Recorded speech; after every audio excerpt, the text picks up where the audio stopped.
마켓나우 2부 시작하겠습니다. 시청자 여러분 안녕하세요. 이지혜입니다. 결국 이런 날이 오네요. 미국과 이란의 전쟁 기속은 되고 있는데 그래도 증시는 좀 무덤덤한 상황. 그러니까 최악은 지났다라고 반응을 하는 듯합니다. 그러니까 이렇게 전쟁통 이후에 처음으로 6,300선을 돌파를 해서 6,350선 위까지 올라가는데 코스피가 사상 최고치를 쓴 날, 바로 오늘 되겠습니다. 삼성전자가 22만 원 선 위로 올라갔었고요, 장중에. 그리고 SK하이닉스 사상 최고가 120만 원 선 위에 올라갔고, 오늘 삼성 SDI가 52주 신고가. 그러다 보니까 2차 전지 리튬 지속적으로 마켓나우 2부와 머니코드에서 2차 전지 섹터에서 최근 언급해드렸는데 역시나 상승 추세 놓치지 않고 달리고 있는 흐름들 나타납니다. MLCC 관련주도 오르거든요. 품귀 현상 있습니다.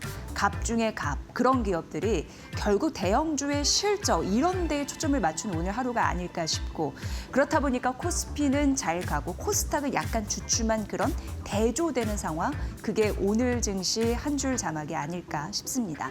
자, 바로 브리핑 이어가 보도록 하겠습니다. 오늘 시장 전반적으로 보면은 대형주 실적에 기대감을 싣고서 시장이 가는구나라는 걸 느낄 수가 있습니다. 삼성전자, SK하이닉스는 미국과 이란의 전쟁통 속에서도 증권사에서 목표 주가를 줄줄이 올리는 흐름들이 나타났습니다. 오늘 아침만 하더라도 신한투자증권에서 삼성전자의 목표 주가를 30만 원을 올렸는데 이전에 머니코드에서 말씀드렸다시피 36만 원 목표 주가 상향 조정한 KB증권의 리포트 이미 소개해드린 바가 있고요. 오늘 삼성증권에서 SK하이닉스 목표 주가를 180만 원으로 올려 잡았는데 KB증권에서 이전에 SK하이닉스 최상단 190만 원까지 얘기한 바 있습니다. 그러니까 고로 지금 줄줄이 증권사에서 한국 메모리 반도체 몸값을 좀 비싸게 보고 있다. 그러니까 값어치 제대로 프리미엄을 붙여서 보고 있다. 이렇게 봐지는 상황이고요. 그 얘기인즉슨 진정한 우리의 가치를 이제 평가받아야 될 때가 아닌가 이런 생각이 듭니다. 일단 KB증권에서 우리 AI 혁명의 최대 수혜는 메모리라고 하면서 메모리 단에서 가장 수혜는 또 삼성전자와 SK하이닉스라고 언급을 했습니다. 이 시대적인 흐름을 잘 보시면 줄곧 에이전틱 AI에 대한 말씀 많이 드렸거든요. 근데 이게 이제 급성장하면서 연평균만 보더라도 44% 성장하는 흐름들이 나타나고 있다라고 얘기했는데 금액을 보시면 절대적으로 느낌이 오실 것 같습니다. 왜냐하면 작년에 11조였는데 2034년만 보면 293조, 거의 300조 가까이 뛴다고 하니까 에이전틱 AI 급성장, 그러니까 가속도로 붙는 그 성장에 대한 사이클 우리가 앞으로 느낄 수 있을 것 같다라는 생각이 들고요. 기업용 같은 경우에도 굉장히 이런 쪽에서 발빠르게 반영을 하고 있습니다. 그래서 애플리케이션 내 AI 에이전트 도입률이 굉장히 높아지고 있는 상황인데 작년은 5%밖에 안 됐는데 올해 말쯤 이제 지금 4월 중순이니까 올해 말도 8개월 정도 안 남았는데 40%까지 뛸 것이다, 이런 가능성이 있는 상황입니다. 지금 에이전틱 AI가 확산되면 올해부터 27년까지, 이게 이제 시기별로 좀 KB증권을 나눴더라고요. 그러니까 올해부터 27년은 에이전틱 AI고 27년 이후부터 이제 피지컬 AI로 이렇게 나눴습니다.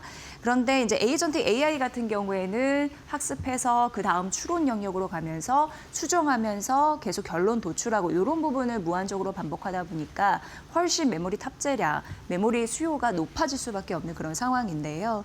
그런 부분에서 구조적인 수요가 굉장히 폭증할 가능성 언급이 되고 있는 상황이고요. 추론 서버만 하더라도 전체 AI 인프라 수요의 50% 이상인지라 메모리 이 탑 3개가 계속적으로 이어질 가능성이 있다. 그러니까 지속 성장 구간이다라는 데 의견을 좀 모으고 있는 상황입니다. 그리고 앞서서 말씀드렸다시피 앞서는 에이전틱 AI라고 했으면 이제 27년부터 30년까지는 피지컬 AI입니다. 대표적으로 우리가 쉽게 생각할 수 있는 건 이제 로봇, 이런 부분을 생각하실 수 있고요. 이때만 되더라도 이제 메모리가 질적으로 양적으로 수요가 폭발할 가능성, 이런 부분을 눈여겨봐야 된다라고 얘기하는데 말씀드렸다시피 로봇, 인간 닮은 휴머노이드, 그리고 자율주행 이런 부분이 결합한다라는 느낌으로 보시면 될 것 같고요. 그리고 무엇보다도 피지컬 AR이라는 것은 시각이나 촉각이나 이런 부분은 굉장히 중요합니다. 그런데 지연 없이 결과를 도출하면서 작업을 하는 그런 부분이 굉장히 중요한데 그러다 보니까 온 디바이스 고성능 컴퓨팅 환경이 굉장히 절대적이거든요. 이런 부분에서도 자금이 많이 들어갔고 앞으로도 돈 벌 가능성이 있고 투자에 대한 그런 수익률이 높아질 가능성이 있다 이렇게 생각을 하고 있습니다. 대표적으로 휴머노이드 로봇만 뜯어서 보면은 저전력 고성능 반도체 이런 부분이 탑재가 되고요. 그리고 메모리 탑재량 당연히 늘어나고 스마트폰 대비해서는 굉장히 많다고 합니다. 4배에서 8배. 그렇기 때문에 훨씬 이런 부분에서는 고수익이 가능한 그런 상황이고요. 그리고 HBM4, HBM4E, 그리고 고성능 SSD 이런 부분, 고성능 메모리 이런 부분에 대해서 질적, 양적 성장 이런 부분이 이제 국면이 왔다라는 분석입니다. 그래서 AI 혁명 우리가 지금 경험하고 있고 여기에 최대 수혜는 메모리이고 메모리 주의 최대 수혜는 삼성과 SK 하이닉스인데 SK 하이닉스 오늘 사상 최고가 갖고 이번 주 목요일 실적 발표 앞두고 있습니다. 지금 시장 전반적으로 오늘의 분위기는 어제부터 이란 전쟁 아랑곳하지 않고 오르고 있고 대형주의 실적에 집중하면서 투자자들이 지금 투자를 하고 있다. 이렇게 정리를 해볼 수 있을 것 같습니다. 현재 한 10시 6분 지나고 있는데요. 시장 상황 듣고 나서 머니코드 이어가겠습니다. 김윤주 캐스터 받아주세요. 네, 오늘도 우리 시장은 강합니다. 코스피가 6,350포인트까지 넘어서면서 지난 2월 달성했던 전 고점을 돌파했습니다. 일단은 3월 한 달 동안 지수가 20% 가까이 밀렸었는데 이를 모두 회복한 데 이어서 이제 중동 전쟁 전의 고점까지도 돌파한 상황인데요. 삼성전자의 실적 그리고 SK 하이닉스의 실적이 뒷받침이 되고 있는 이 펀더멘털 장세가 오늘 시장을 좀 들어 올려주고 있습니다. 특히나 이제 SK 하이닉스 이번 주 목요일에 실적을 발표할 예정인데 증권가에서 오늘 삼성증권에서는 영업이익이 40조 원을 넘어설 것이다라는 전망을 내놓았습니다. 이제 컨센서스가 35조 원 가량이고 40조 원 전망까지 나온 가운데 실제로 SK 하이닉스의 실적이 영업이익단에서 어떻게 찍힐지 기대감이 많이 모이고 있는 상황이고요. 오늘 전 고점 돌파했습니다. 하이닉스 120만 원 선까지 넘어서면서 오름폭 키우고 있는 상황이고요. 현재 시간 기준으로도 거의 5% 가까운 급등세 붙습니다. 현재 시간 기준으로 이러한 대형주들 오름폭이 장 초반 대비해서 커지고 있는 상황이고요. 중동 리스크가 조금 진정되지 않았지만 국제유가가 상승했지만 오히려 시장은 이제 이에 아랑곳하지 않는 모습을 보여주고 있다라는 점이 확인되고 있습니다. 삼성전자도 2% 넘게 상승하면서 오늘 반도체 투톱이 시장을 이끌어주고 있는 상황이고요. 그리고 삼성전기도 8% 넘게 급등하면서 3거래일 연속 신고가를 써내고 있습니다. 최근 들어서 삼성전기 어제는 외국인의 수급이 좀 빠져나갔지만 어제를 제외하고는 3거래일 연속으로 외국인의 순매수도 뒷받침이 됐습니다. 그리고 기관의 순매수도 이어지고 있는 상황인데 삼성전기 같은 경우에는 이제 고부가 기판에 대한 기대감으로 최근 들어 오르고 있다라는 점 말씀드리고요. 삼성전기와 함께 LG이노텍도 4% 가까이 급등하면서 오늘 대형주 안에서 기판 관련된 종목들이 좋다라는 점까지 체크되고 있습니다. 다만 어제 좋았던 이수페타시스는 오늘 좀 쉬어갑니다. 2% 가까이 하락하고 있고요. 일단 반도체 소부장 안에서 한미 반도체도 1% 가까이 오르면서 반도체 밸류체인이 일제히 오르고 있다라는 점이 확인되고 있습니다. 2차 전지 관련된 종목도 좋습니다. 지금 보시는 것처럼 LG 엔솔이 8% 넘게 급등하면서 일중 고점 지나가고요. 삼성 SDI도 마찬가지로 일중 고점인데 10% 넘게 급등 중입니다. 시총 상위주들 가운데 이렇게 급등하는 종목들이 나타나면서 오늘 코스피가 신고가를 도달한 건데요. 일단은 삼성 SDI 오늘 신고가 경신했고요. 최근 들어서 어제 벤츠와의 공급 계약 소식이 시장에서 뜨거운 가운데 ESS 모멘텀까지 붙고 있는 상황입니다. 그리고 전기차 업황 회복에 대한 기대감까지 가져가고 있는데 최근 들어서 국제유가가 오르면서 전기차 판매량이 늘어나고 있다는 소식 나오고 있습니다. 그리고 테슬라도 지금 유럽에서 FSD가 승인이 됐기 때문에 네덜란드 승인을 시작으로 유럽 전역으로 승인이 퍼질 수 있을 것이다. 이에 따라 전기차 수요가 더욱더 늘어날 수 있을 것이다라는 기대감이 최근 들어 2차 전지주에 좀 강하게 붙고 있는 상황입니다. 삼성 SDI, LG 엔솔 지금 각각 급등하고 있다라는 점이 그 점을 증명해주고 있고요. 그리고 LNF 같은 종목들도 좋고 오늘 지금 리튬 관련된 종목들도 일제히 급등 급등하고 있다라는 점 확인되고 있습니다. 2차 전지 관련된 종목들 전반적으로 소재단까지 오늘 일제히 오르고 있다라는 점이 시장의 특징으로 볼 수 있을 것 같고요. 오늘 그리고 원전 관련된 종목들 그리고 건설 관련된 종목들도 주목받습니다. 거의 시장은 이제 종전에 대한 기대감으로 좀 올라주고 있는데 종전을 확정시키는 듯한 좀 분위기가 퍼지고 있습니다. 재건시장 관련된 대우건설이 14% 넘게 급등하면서 시장 안에서 가장 크게 튀어오르고 있고요. 마찬가지로 GS건설도 오늘 급등하고 있고 현대건설도 올라줍니다. 원전 관련된 모멘텀과 그리고 대우건설 같은 경우에는 또 팀코리아로 참여할 수 있을 것이다라는 증권사의 리포트까지 나왔습니다. 원전 그리고 재건 그리고 세종시 관련해서 이전할 것이다. 뭐 정부 서울청사를 이전할 것이다. 행정수도로 대전을 할 것이다라는 소식까지 좀 나오면서 관련된 모멘텀으로 오늘 시장이 좀 움직여주고 있다라는 점 확인되고 있습니다. 원전주 안에 두산 에너빌리티는 오늘 4% 넘게 급등하기도 했는데 현재 시간 기준으로 약 2% 가까이 제한적인 상승세 보이고 있다라는 점 확인되고 있고요.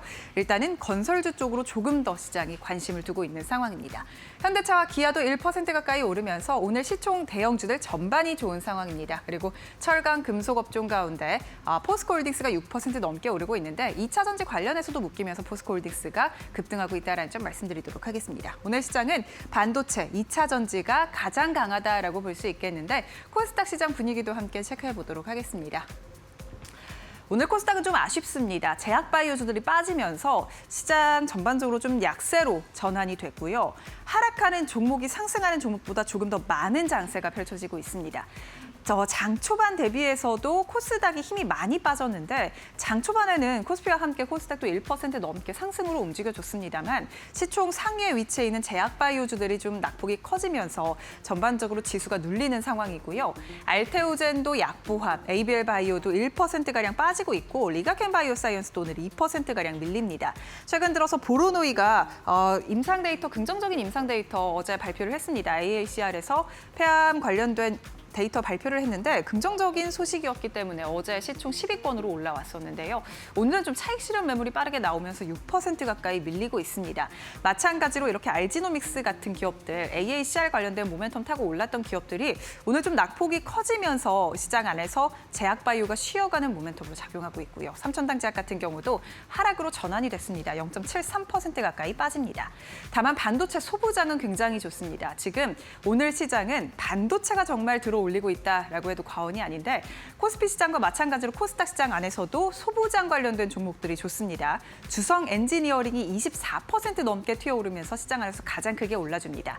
반도체 그리고 태양광 관련된 모멘텀 함께 붙으면서 오늘 주성 엔지니어링이 가장 크게 올라주고 있고요. 신택도 어제 이어서 추가적인 상승세 가져갑니다. 2% 가까이 오릅니다. 2차 전지 관련된 종목들 코스피와 마찬가지로 코스닥도 좋습니다. 대주전자재료 11% 가까이 오르고 있고요. 마찬가지로 2차 전지 관련해서 리튬 관련된 종목들, 하이드로 리튬 같은 종목들도 급등하고 있다는 점이 일단 시장에서 특징적으로 포착되고 있습니다. 에코프로와 에코프로 BM, 에코프로 형제주들도 3% 넘게 오르면서 계속해서 장 초반 대비해서 오름폭을 키워가고 있는 상황입니다. 지수도 함께 확인해 보시죠. 오늘 반도체와 2차 전지가 시장의 주인공인데 코스피가 2% 넘게 오르면서 일종 고점 부근까지 올라왔습니다. 삼성전자와 하이닉스가 오름폭을 키우면서 그리고 LG엔솔과 삼성 SDI 같은 2차 전지 대형주들이 좀 시장에서 오름폭이 상승폭이 커지면서 코스피가 계속해서 고점을 높여가고 있는 상황이고요. 6,355포인트가 오늘 고점 그리고 장중 최고치였는데 지금 현재 시간 기준으로 6,350선 부근에서 등락을 반복하고 있는 상황입니다.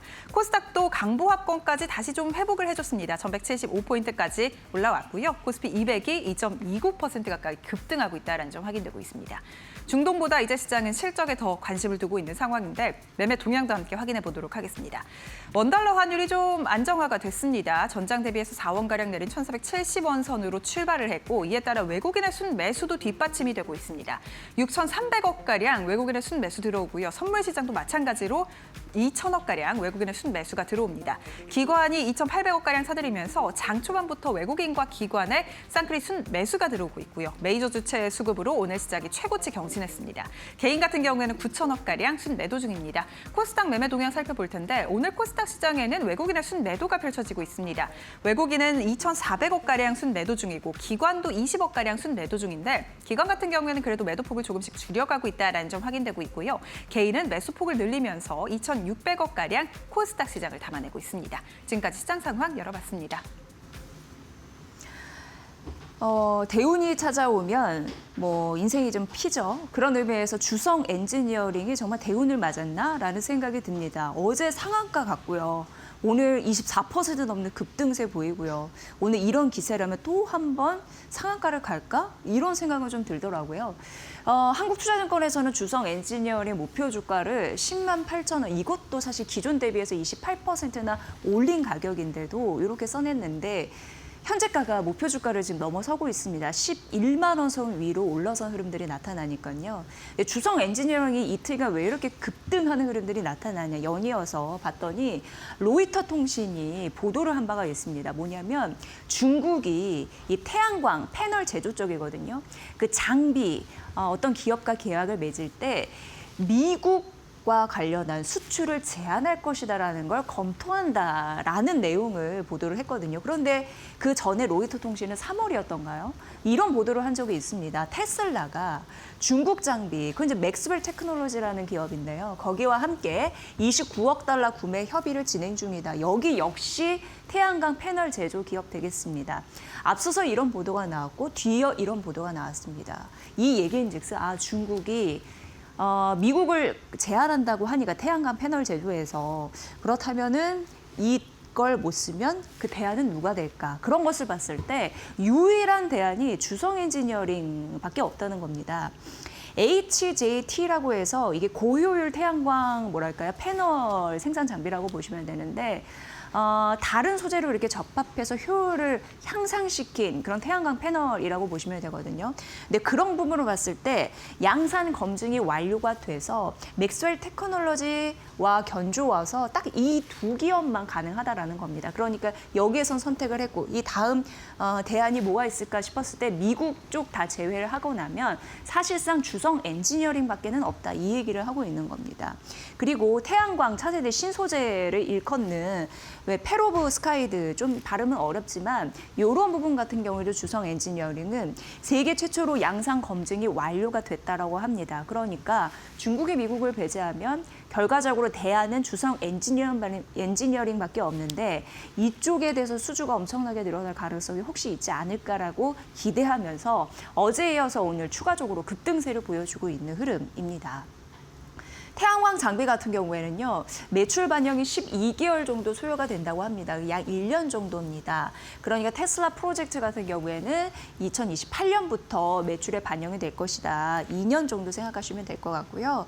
그리고 여기로 봤을 때 초기 HJT라고 해서 앞서서 주성 엔지니어링이 양산을 마친, 검증을 마친 그런 고효율 태양광 패널 장비라고 말씀드렸는데요.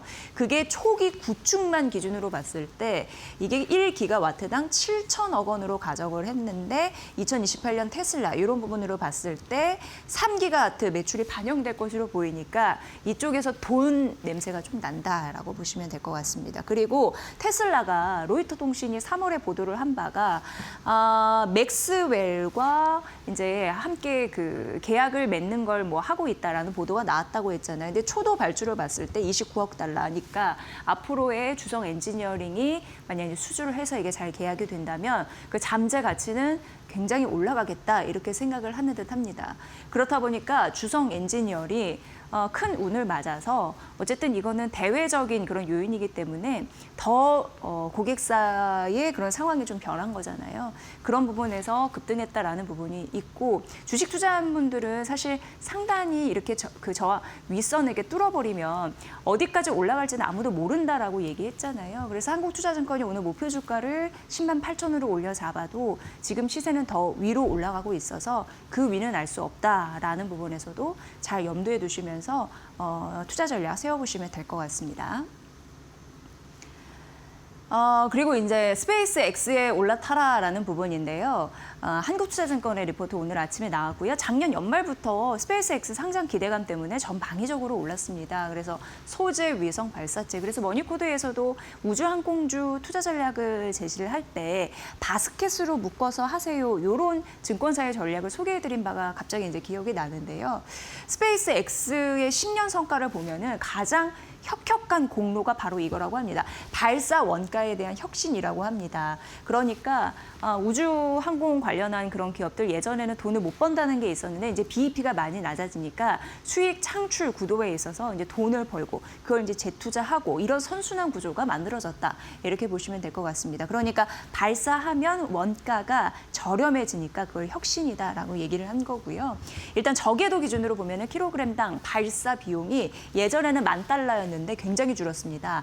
$10,000에서 $2,600로 줄었으니 무려 70%나 빠진 겁니다. 저렴해진 겁니다. 그러니까 원가의 혁신이다 이런 얘기가 나오는 거고요. 앞서서 말씀드린 대로 우주항공 기업 같은 경우에는 BEP가 많이 낮아졌으니까 이제는 이 얘기인즉슨 민간이나 공공 프로젝트 할 때 돈이 예전보다는 덜 들어간다는 거거든요. 그 얘기인즉슨 또 돈을 벌었다는 얘기이고 그러니까 수익 창출 구조가 이제는 만들어지고 있다. 이미 만들어진 곳도 있다. 이렇게 해석하시면 될 것 같습니다. 글로벌 발사 횟수가 중요합니다. 발사할 때마다 이제 돈이 나가죠. 연평균 17% 성장하고 있는데 작년은 무려 329회 진행됐다고 하고요.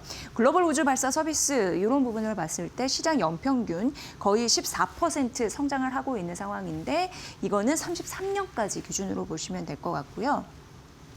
발사 수요에 대해서 크게 세 축으로 나눴더라고요. 그러니까 왜 발사를 하냐 그런 부분을 봤을 때 적에도 통신 위성이 있는데 이게 가장 중요하다고 합니다. 적에서 통신 위성을 교체하고 뭐 다시 이제 설비하고 이런 부분 구축하고 그리고 교체하고 이런 수요가 되겠고 두 번째는 이제 군사 우주입니다. 요거는 이제 정책 자금이 좀 붙겠죠.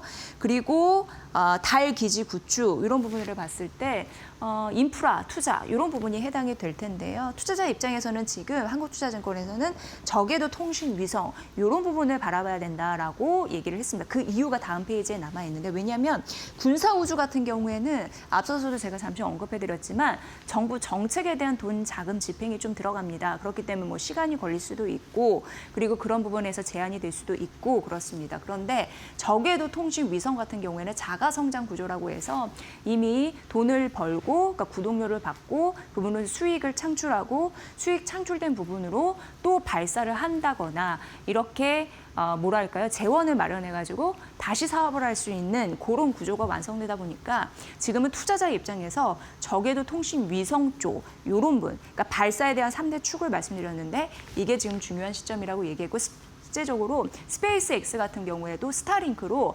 발사체 추가 건설 재원을 확보하고 있다. 그러니까 이걸로 돈을 벌어서 또 투자를 하는 그런 부분을 스페이스X가 하고 있다라고 보시면 될 것 같습니다. 자, 발사 증가 관련해가지고 우리가 이제 스페이스X 관련해가지고 여기 그 수익률이 올라타라라는 한국투자증권의 의견인데 그렇다면 투자자 입장에서는 뭘 봐야 될까라고 보니까 공급망 최상단에 있는 소재 섹터를 봐야 된다라고 언급을 했습니다. 그러니까 너무 많이 가지 말고 이런 거 하려면 소재부터 소재를 갖고 만들어야 되니까 결과적으로 소재 지금 투자자 입장에서는 봐야 된다라고 얘기했습니다. 그래서 탑픽은 스피어라고 얘기를 했거든요. 이게 최선호주입니다. 일단 목표 주가는 7만 원 제시를 했는데요. 여기 보면 스페이스X에 특수 금속을 대는 그런 곳입니다. 이게 공급망이라는 거고요.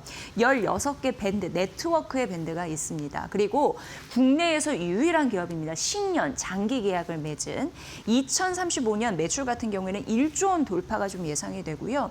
영업이익도 1,642억 원 정도 나올 것이다 라고 가능성이 언급됩니다. 그래서 첫 번째 우주항공 관련해서 발사 이런 부분으로 봤을 때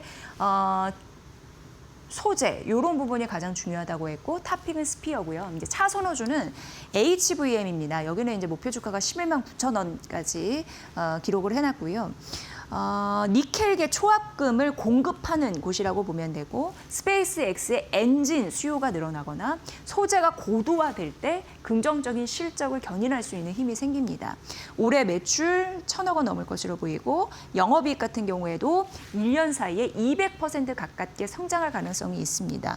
171억 원 정도. 어쨌든 이렇게 수치가 나오는 바 앞으로의 소재 투자 관점에서 지금 유리하다라고 했으니까 이 부분 챙겨보시기 바랄게요. JP모건에서 K방산을 언급을 했습니다. 그리고 4개의 종목을 얘기했거든요. 다 비중 확대다라고 얘기를 했고요. 지금 K방산주는 프리미엄 구간을 지나고 있는데 이게 너무 당연하다 이렇게 얘기를 했습니다. 왜냐하면 글로벌 기업과 대비해서도 훨씬 우수한데 저평가되어 있기 때문이다 이렇게 얘기를 했고요. 올해 뭐 중동 사태 여러분 느끼셨겠지만 그 끝난 이후에도 수주가 좀 더 많이 붙지 않겠느냐라는 기대감이 있습니다. 그래서 수주 모멘텀이 있고 그래서 주가가 흔들릴 때 매수를 해야 되는 기회를 놓치지 말라라고 JP모건에서 K방산을 두고 얘기를 하더라고요. 그래서 유럽과 중동, 북아프리카 이런 부분으로 좀 나눠서 봤을 때 좀 비슷한 점이 있었습니다. 유럽 같은 경우에는 그 무기가 많이 노후화됐대요. 그래서 그 노후 비중이 61%고 지대공 미사일 같은 경우에는 훨씬 높습니다. 91%. 그러니까 이게 성능이 안 좋아졌으니까 노후됐으니까 이제 새로운 곳으로 교체 시기가 된 거잖아요. 그런 의미에서 여기 중에서 먹을거리가 있겠다라는 부분이고 미국 의존도가 높기 때문에 또 교체 수요가 있는 거고 올해 또 국방 예산도 늘리는 흐름들이 나타나네요. 18% 가깝게. 그리고 나토 지금 회원국들 뭐 미국이 유럽을 위해서 미국이 존재하지 않는데 미국이 왜 유럽을 위해서 존재해야 하느냐라고 언급을 하고 있죠. 그래서 이제는 알아서 살아야 됩니다. 그렇기 때문에 여러 가지 뭐 국방비 이런 부분을 지출할 여력이 좀 있다라는 점 전 세계적으로 좀 공통된 부분이 아닐까 싶고요. 중동 아프리카 같은 경우에도 역시 노후되고 구식된 무기 비중이 굉장히 높다라는 부분이고 75% 되니까 역시 이란 충돌 리스크 때문에 재무제한해야 될 인식이 좀 커졌다라는 부분과 역시 비슷하게 국방 예산이 좀 늘었죠. 그래서 추가적으로 증액할 가능성도 이미 있다고 합니다. 특히 여기는 중동이기 때문에 이런 부분이 더 커지지 않을까라는 기대감이 있으니까 이 부분은 K방산 수주에 대한 모멘텀이 강해질 수 있는 요인이고요. 앞서서 JP모건이 이름값 하는 방산주에 대해서 4개의 종목을 언급해드렸고 이 모든 게 비중 확대라고 말씀드렸는데 최선호주는 하나 에어로스페이스 되겠습니다. 190만 원입니다. K9 자주포 천무 유명한 하나 에어로스페이스의 무기입니다. 일단 플랫폼이 검증이 됐고요. 그리고 중동 진출 더 가속화하지 않을까 이런 느낌이 있고요. 그리고 레드백 같은 경우에 사우디 380대 수주 가능성 한 70%로 보더라고요. 이런 이슈 말씀드렸고 현대 로템 29만 원입니다. K2 전차가 중요 무기입니다. 그리고 수주 임박해 있고 거기 폴란드, 루마니아, 이라크 포함이 되어 있습니다. 그리고 사우디와 UAE 역시 논의 중이다. 이런 얘기가 나오고 있습니다. LIG 넥스원 이제는 이름을 바꿨습니다. 그래서 요거 찾아보셔야 되는데 LIG 디펜스 에어로스페이스 좀 이름이 긴데 그래서 LIG DNA 이렇게 표기가 되는 상황이고요. 티커명도 그 치실 때 요걸로 찾아보시면 됩니다. 그리고 110만 원 목표 주가이고요. 여기에 가장 강력한 무기는 천궁 되겠습니다. 그래서 미국 패트리얼 대비해서 굉장히 저렴합니다. 3분의 1 가격. 그런데 납기도 빠르고 그 성능도 비슷하고 그렇기 때문에 가성비가 있다라고 보여지는 대표적인 무기이죠. 여기에 유럽과 중동, 앞서서 그 모든 국가들, 앞서서 말씀드린 대로 최적의 대안이 될 수 있다라고 언급했습니다. 마지막으로 한국항공우주는 KF-21 이게 주요 무기입니다. 그런데 인도네시아, 아랍에미리트 수주 임박하고 있다는 부분에서 K방산 앞으로도 갈 길이 좀 짱짱하다라는 느낌이 듭니다. 목표 주가 24만 원 제시했으니까 지금 현재가 대비해서 다 높은 목표 주가이거든요. 이 부분 참고해 보시기 바랍니다. 네, 건설주 하나증권에서 언급을 했는데 이제 이란 리스크 때문에 이제 변동성이 확대될 수밖에 없고 이란 전쟁의 결말을 우리는 알 수가 없으니 건설주를 어떻게 예측해야 되는지 시나리오별로 보여주겠다라고 언급을 했습니다. 물론 우리 시장은 어제에 이어서 오늘도 이란 전쟁 최악은 지났다라고 얘기하면서 무덤덤한 모습을 보여주고 있는 바 이 부분 좀 대입해서 보시면 될 것 같고요. 일단 3가지 시나리오는 종전, 핵협상, 진전이 됐을 때인데 이건 뭐 이란 재건되고 그리고 개발에 대한 수혜가 있는 삼성 E&A 그리고 GS건설 DL ENC가 긍정적이라고 봤고요. 그 다음 단기 휴전하면서 유가가 안정됐을 경우에는 자재, 수급 부담이 줄어들 것이기 때문에 국내 주택주 오히려 이 부분에선 수혜주의다라고 언급을 했습니다. 그런데 우리가 제일 싫어하는 거 해협 봉쇄 장기화가 된다면 역시나 자재 수급 이런 부분이 불안이 커지기 때문에 또 금리 상승, 그러니까 물가가 굉장히 세지는 거죠. 그렇기 때문에 추천 종목은 없다라고 얘기를 했습니다. 그래서 제목에 추천 종목이 없다. 이것은 호르무즈 해협 봉쇄가 장기화될 아주 극단적인 시나리오다. 이렇게 보시면 될 것 같고요. 지금 시장이 원하는 바로 봤을 때는 이런 관심주 그런 부분이 있습니다. 일단 이번 주 실적 발표 줄줄이 되거든요. 그래서 실적 발표 굉장히 중요한 부분. 저희가 마켓나우 2부에서 이런 부분으로 점검을 지속적으로 해드리기 때문에 쭉 적어놨으니까요. 한번 쭉 보시고요. 다음 페이지에서 만나보면요.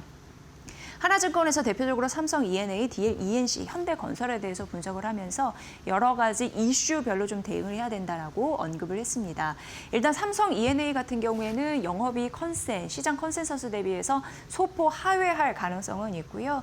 호르무즈 변수라든지 프로젝트의 지연이라든지 중동 재건 수혜 여부를 좀 주목해야 된다라고 언급을 했습니다. 다만 계열사, 그러니까 삼성전자 수주 이런 부분에서 증가에 대한 기대감이 있고 평택 반도체 5공장이 가속화되면서 올해 계열사 수준은 좀 상향 조정돼서 이런 부분도 언급을 됐더라고요. 좀 참고해 보시고요. DL ENC 같은 경우에 X에너지 IPO 이슈가 있는 상황인데 여기에다가 전환 사채 방식으로 2천만 달러 투자를 23년도에 DL ENC가 한 적이 있어서 최근 나온 이슈를 보시면서 전략을 좀 세우셔야 되는데 스펙 기준으로 기업 가치가 약 20억 달러 정도 된다고 하는데 그러니까 쉽게 얘기해서 투자 대비해서 2배 정도 차익을 내겠다 이렇게 보여지는데 다만 작년 4분기에 평가 이익 약 400억 원 좀 수익 이런 부분이 좀 반영이 됐거든요. 그런 부분을 좀 감안하셔야 될 것 같습니다. 영업 외로 좀 쳤더라고요. 그리고 마지막으로 현대건설인데 페르미 이게 이제 대표 CEO가 지난주 금요일인가 사퇴를 했었죠. 근데 어쨌든 페르미아 원전 4기 피드 초기 계약이거든요.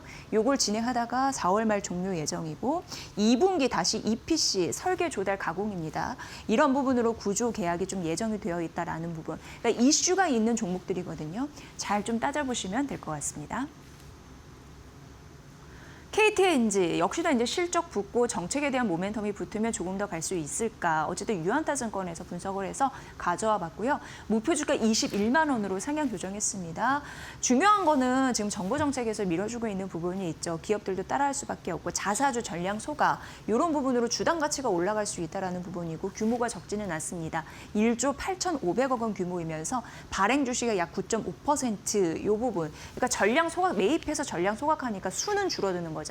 EPS 주당 순이익을 올라갈 수 있는 그런 구조이고요. 그래서 EPS는 약 10% 상승 효과가 있겠다 이렇게 분석을 했습니다. KTNG 1분기 영업이익이 긍정적인데 해외 쪽 관련 이런 부분으로 성장한다고 하고 사업 구조도 좀 안정적인데 여기는 이제 워낙 이제 담배, 해외 관련 이런 부분이 좀 긍정적이라고 말씀드려서 그걸 좀 써놨습니다. 이 부분도 참고해 보시면 될 것 같습니다. 결국 여기는 이제 실적, 자사주 소각 이런 모멘텀이 있다라는 부분이고요. 마지막으로 이제 LS증권 얘기를 해보면 비트코인 얘기인데 이제 비트코인이 뭐 유가나 금리에 따라서 움직이겠다 이런 걸 좀 반영을 한 거고요. 지금 미국이란 종전 기대감 때문에 비트코인은 오르고 하지만 호르무즈 재봉쇄 이런 우려감이 있을 때 떨어지고 이런 패턴을 반복하고 있습니다. 협상 기대를 하고 있고 하단은 좀 견고하다라고 보여지고 있고요. 여기서 의외의 승인 없이 이렇게 전쟁을 할 수 있는 거는 기간이 있잖아요. 60일, 그 제한 기간이 있고 중간 선거 미국 쪽에서 눈치 보고 있는 상황이고요. 유가 너무 높습니다. 트럼프 대통령에게는 굉장히 부담입니다. 그래서 종전 압력이 지속될 가능성이 있다. 그게 오늘 시장에 좀 반영하고 있는 게 아닐까 싶고요. 디지털 자산은 원래 유동성에 굉장히 민감하게 반응하는 바 지정학적 리스크 민감도는 앞으로 떨어질 가능성이 있다라고 얘기를 했습니다. 유가 같은 경우는 3개월에서 6개월 내 배럴당 70달러 안정될 것이다라는 전망을 LS증권에서는 함과 동시에 마지막 페이지에서 만나보면요. 단기 급락 시 비트코인 상승폭이 높다고 합니다. 그러니까 미국채 2년물, 이거는 단기입니다. 10년물은 2년물에 비해서 장기물입니다. 그런데 2년 5년물이 떨어졌을 때 4주에 13.7% 올랐고 10년물이 급락했을 때 8.3% 올랐으니까 결국 단기 금리 이런 부분에 대해서 떨어졌을 때 비트코인 상승률이 더 높겠다. 이런 공식도 말씀드릴 수 있습니다. 어쨌든 물가 기준을 좀 확인하면서 금리 후행한다고 하니까 그런 반영하면서 비트코인 전략을 짜셔야 된다라는 공식. 최근에 데이터에 비로소 LS증권에서 비트코인 가격 전략을 제시했으니까 이 부분 참고해 보시면 될 것 같습니다. 네, 오늘 코스피가 사상 최고치 쓴 날입니다. 오늘 시장 어떻게 보시는지 괜찮습니다. 이난희 이데일리 온 파트너 연결해 보도록 하겠습니다. 파트너님 반갑습니다. 네, 안녕하세요. 네, 오늘 시장 어떻게 보세요? 네. 네. 지금 우리는 가장 풀어야 될 큰 숙제가 있습니다. 그죠? 네, 지금 이제 이란과 미국에 대한 어떤 전쟁 부분인데 지금 우리 시장은 어떤 모습을 갖춰주고 있느냐면은 될 대로 되라라는 그런 어떤 자세가 좀 보이거든요. 그러니까 전쟁이 뭐 어째 되든 근데 우리는 이제 마이웨이를 한다라는 건데 그런 부분들이 이제 조금 이제 아무래도 좀 긍정적인 어떤 요소가 있기 때문에 그런 건 아닌가 이렇게 생각을 하는데 물론 지금 보면은 미국이 계속 이제 협상 시한을 또 하루 연장해주고 또 하루 연장해주고 이러는 과정에서 그 협상 테이블에 가는 사람이 누구냐면은 여러분들도 잘 아시는 벤스 대통령입니다. 그죠? 그 벤스 같은 경우는 트럼프와의 어떤 반대의 각이 서 있는 사람이거든요. 쉽게 말하면 트럼프는 전쟁을 시도했지만 벤스 부통령 같은 경우는 이 전쟁을 반대한 사람이란 말이에요. 그렇기 때문에 협상 테이블에 벤스가 감으로 해서 우리가 이제 기대 심리가 더 높아지는 거죠. 왜? 이 사람은 전쟁을 그죠? 부정적인 시각으로 봤기 때문에 뭔가 도출해 낼 수 있는 요지가 있을 거다 이렇게 이제 생각을 하기 때문에 지금 미국 시장도 그렇고 우리 시장도 어떠냐면은 굉장히 견조한 상태를 보여주고 있습니다. 그런데 이 전쟁이라는 거는 어떤 힘의 논리에 의해서 움직이기 때문에 사실 지금 벤스는 부통령이고 트럼프가 대통령이지 않습니까? 그렇기 때문에 힘이 강한 사람이 이기게 되어 있죠. 그죠? 그러면 이 전쟁은 누가 끝을 내줘야 되느냐면은 트럼프 대통령이 끝을 내줘야 된다라는 겁니다.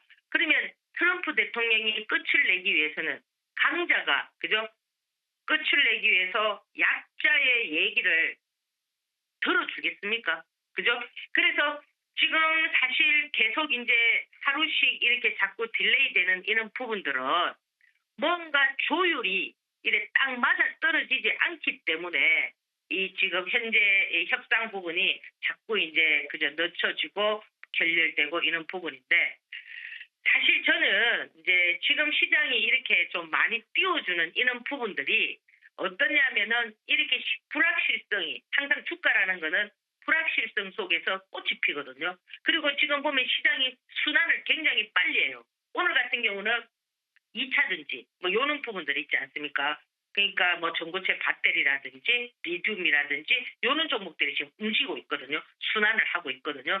결국에는 시장을 이렇게 한번 순환을 해주면서 외부 악재가 도출됐을 때, 그죠? 우리가 주가를 지금 6,300포인트까지 뭐 6,500포인트까지 올려놓으면은 빠진다 하더라도, 그죠?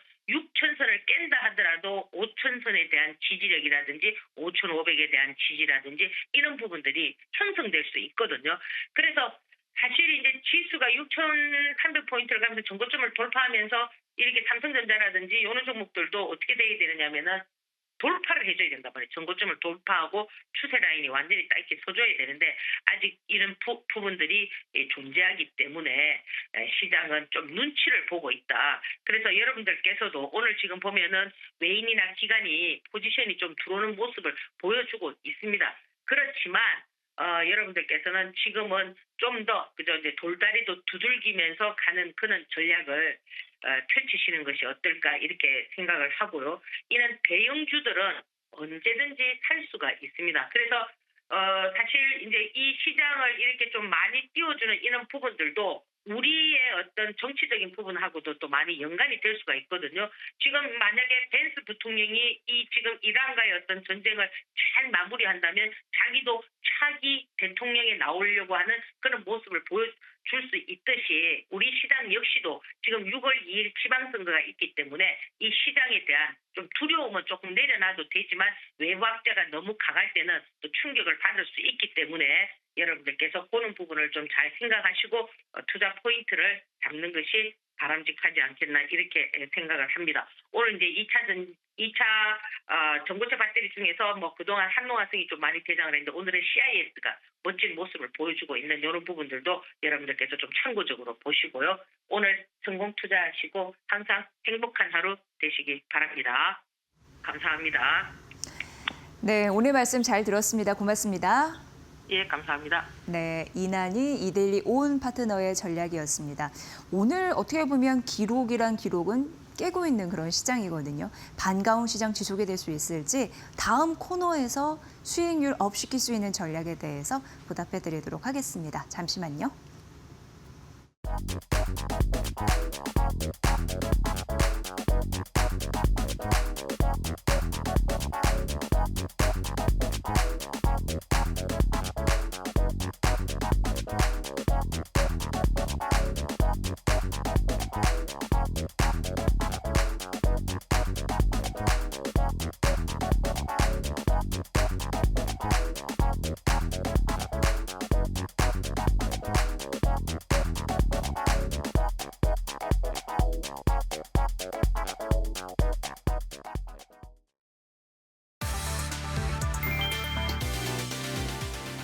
애플을 이끌어온 팀 쿡이 물러나고 CEO가 14년 만에 교체된다. 애플은 존 터너스 하드웨어 엔지니어링 수석 부사장이 오는 9월 1일 신임 CEO로 취임한다고 발표했다. 팀 쿡은 이사회 의장으로 이동하며 경영권 이양 작업을 직접 관리한다. 이번 교체는 구조적 변화였다. 스티브 잡스 이후 이어진 두 번째 장기 리더십이 종료됐고 애플은 세 번째 경영 체제에 진입했다. 성과는 분명했다. 팀 쿡 재임 기간 애플 시가총액은 약 11배 증가했다. 안정성과 확장 전략을 동시에 구축한 뒤 차세대 리더십으로 넘어가는 전환 국면에 들어섰다.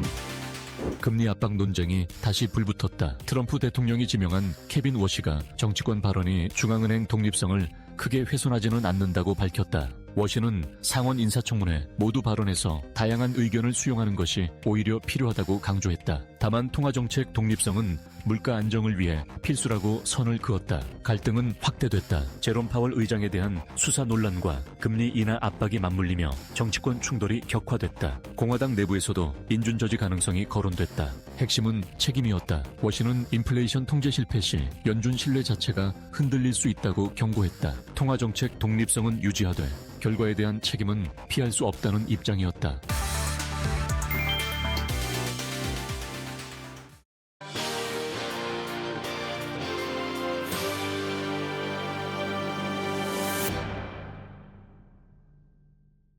시장의 눈은 전쟁의 끝을 향하고 있습니다. 오늘 또 사상 최고치 이렇게 쓴 지수 그리고 종목들이 있죠. 자, 오늘 전반적으로 시장 전략을 어떻게 세워야 될지 4월 중하순 이런 부분에 대한 전략 좀 챙겨드릴게요. 김재생 현대차증권연구원 나와 계십니다. 연구원님 안녕하세요. 안녕하십니까. 네, 오늘은 조금 더 웃으면서 여유롭게 할 수 있는 방송일이 아닐까 싶습니다. 맞습니다. 네, 그 코스피가 미국과 이란의 전쟁 이후 처음으로 6,300을 돌파해서 사상 최고치의 흐름을 좀 보이고 있거든요. 그러니까 어떻게 보면 시장은 역시나 최악은 지났다라고 반응하는 듯하는데 어떻게 지금 시장을 보고 계십니까? 말씀하신 네. 부분이 맞다고 생각하고 네. 있고요. 이미 시장은 불확실성으로 인한 이런 조정은 다 반영한 것이 아닌가라고 네. 보고 있습니다. 결국에는 불확실성은 지났다. 너무 좋은 상황이다. 이렇게 보고 있는 것 같고요.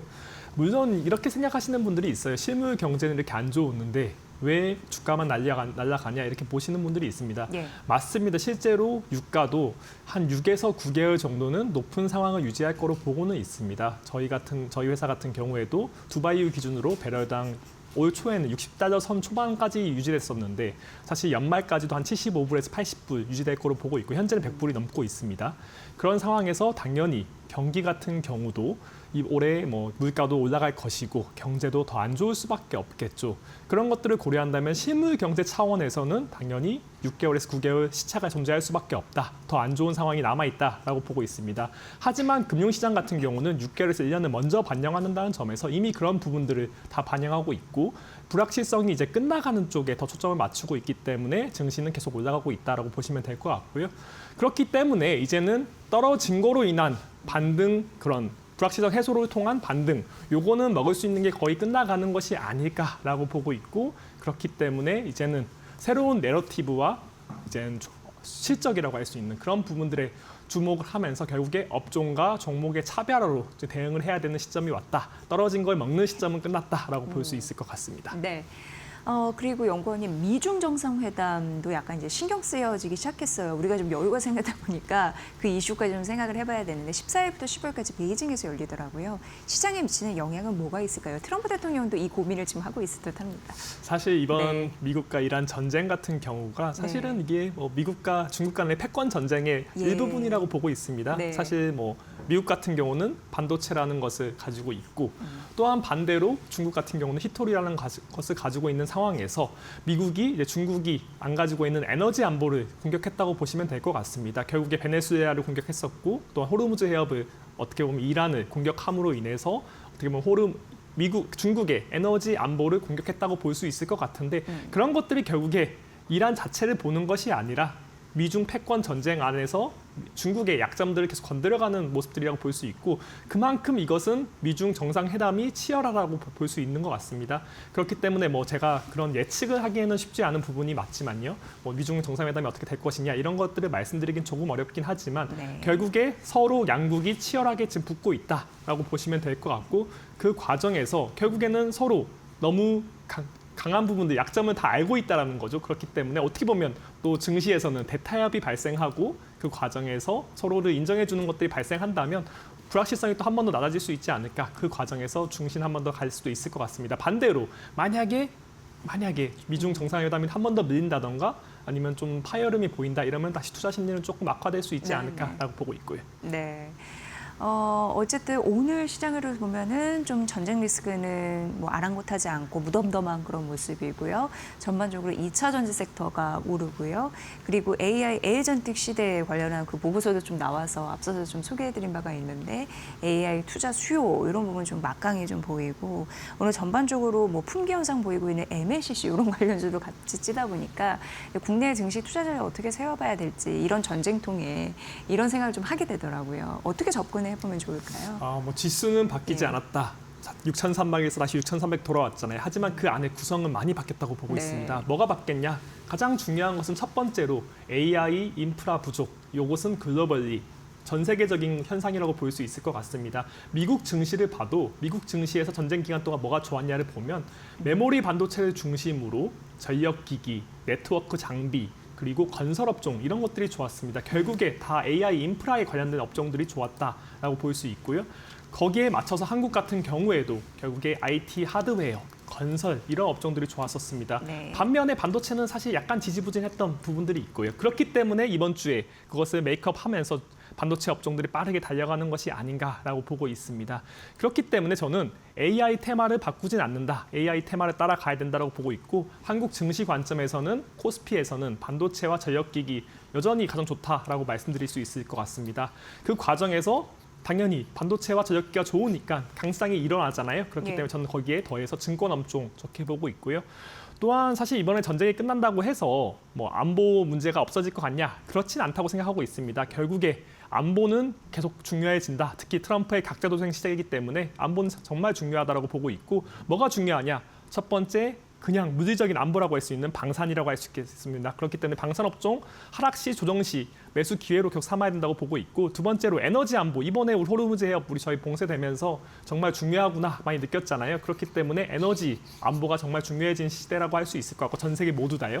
그렇기 때문에 이런 신재생 에너지와 저장 장치라고 할 수 있는 2차 전지, ESS 이런 것들에 대한 관심은 계속 높아질 수밖에 없다라고 보고 있습니다. 네, 반도체 전력기기 섹터, 에너지 저장 장치 이런 부분에서 오늘 좀 들어 올리는 힘이 굉장히 강한데 그런 부분으로 전쟁 때문에 좀 재편이 되는 흐름들 예, 오히려 좀 반사 수익을 이쪽에서는 얻지 않았나 이런 생각이 좀 들기도 하고요. 그리고 방산, 에너지 안보 이런 부분으로 앞으로도 향후 뭐랄까 추가적으로 상승 여력들이 있다 이렇게 봐주셨습니다. 그리고 우주 산업 관련해서도 많이 관심을 가지세요. 6월 스페이스X 상장 이슈가 있는데 어떤 관점으로 볼까요? 왜 이런 말씀을 여쭙냐면 뭐 어떤 증권사에서는 바스켓으로 묶어서 하라라는 전략도 있고 어디서는 소재 업체에 집중하라라는 부분도 있고 그럼 투자자로서는 어떤 방향을 가르는 게 좋을지 연구원님 어떻게 생각하세요? 사실 제가 뭐 전략을 하고 있기 때문에 예. 어떠한 종목 이런 거에 대해서 말씀드리긴 조금 어려운 네네. 부분이 있지만 네. 첫 번째로 봤을 때 이런 스페이스X 상장이 결국에는 1.7조 달러 정도로 시가총액이 전망되고 있습니다.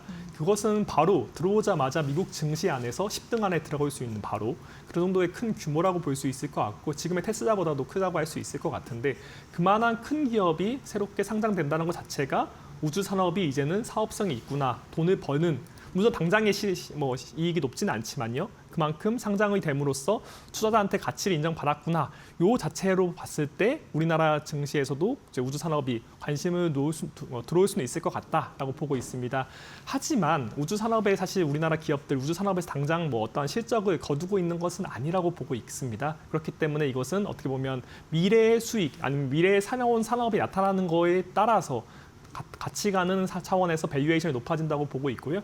그렇기 때문에 이제 우주 산업에 대한 기대감이 6월까지 계속 커져갈 것은 사실이지만 당장 우리나라 기업들이 이 관련돼서 엄청난 뭐 수혜나 아니면 이익을 보고 있는 것은 아니라고 보고 있기 때문에 6월 이후에는 어떻게 보면 추가적인 뭐 동력 이런 것들 찾기가 좀 쉽지 않을 수도 있을 것 같다. 그렇기 때문에 저는 6월까지는 투자 전략으로 봤을 때는 6월까지는 좋게 보는 것이 사실이지만 그 이후로는 어떻게 보면 강세 동력을 찾는 과정이 되지 않을까라고 보고는 있습니다.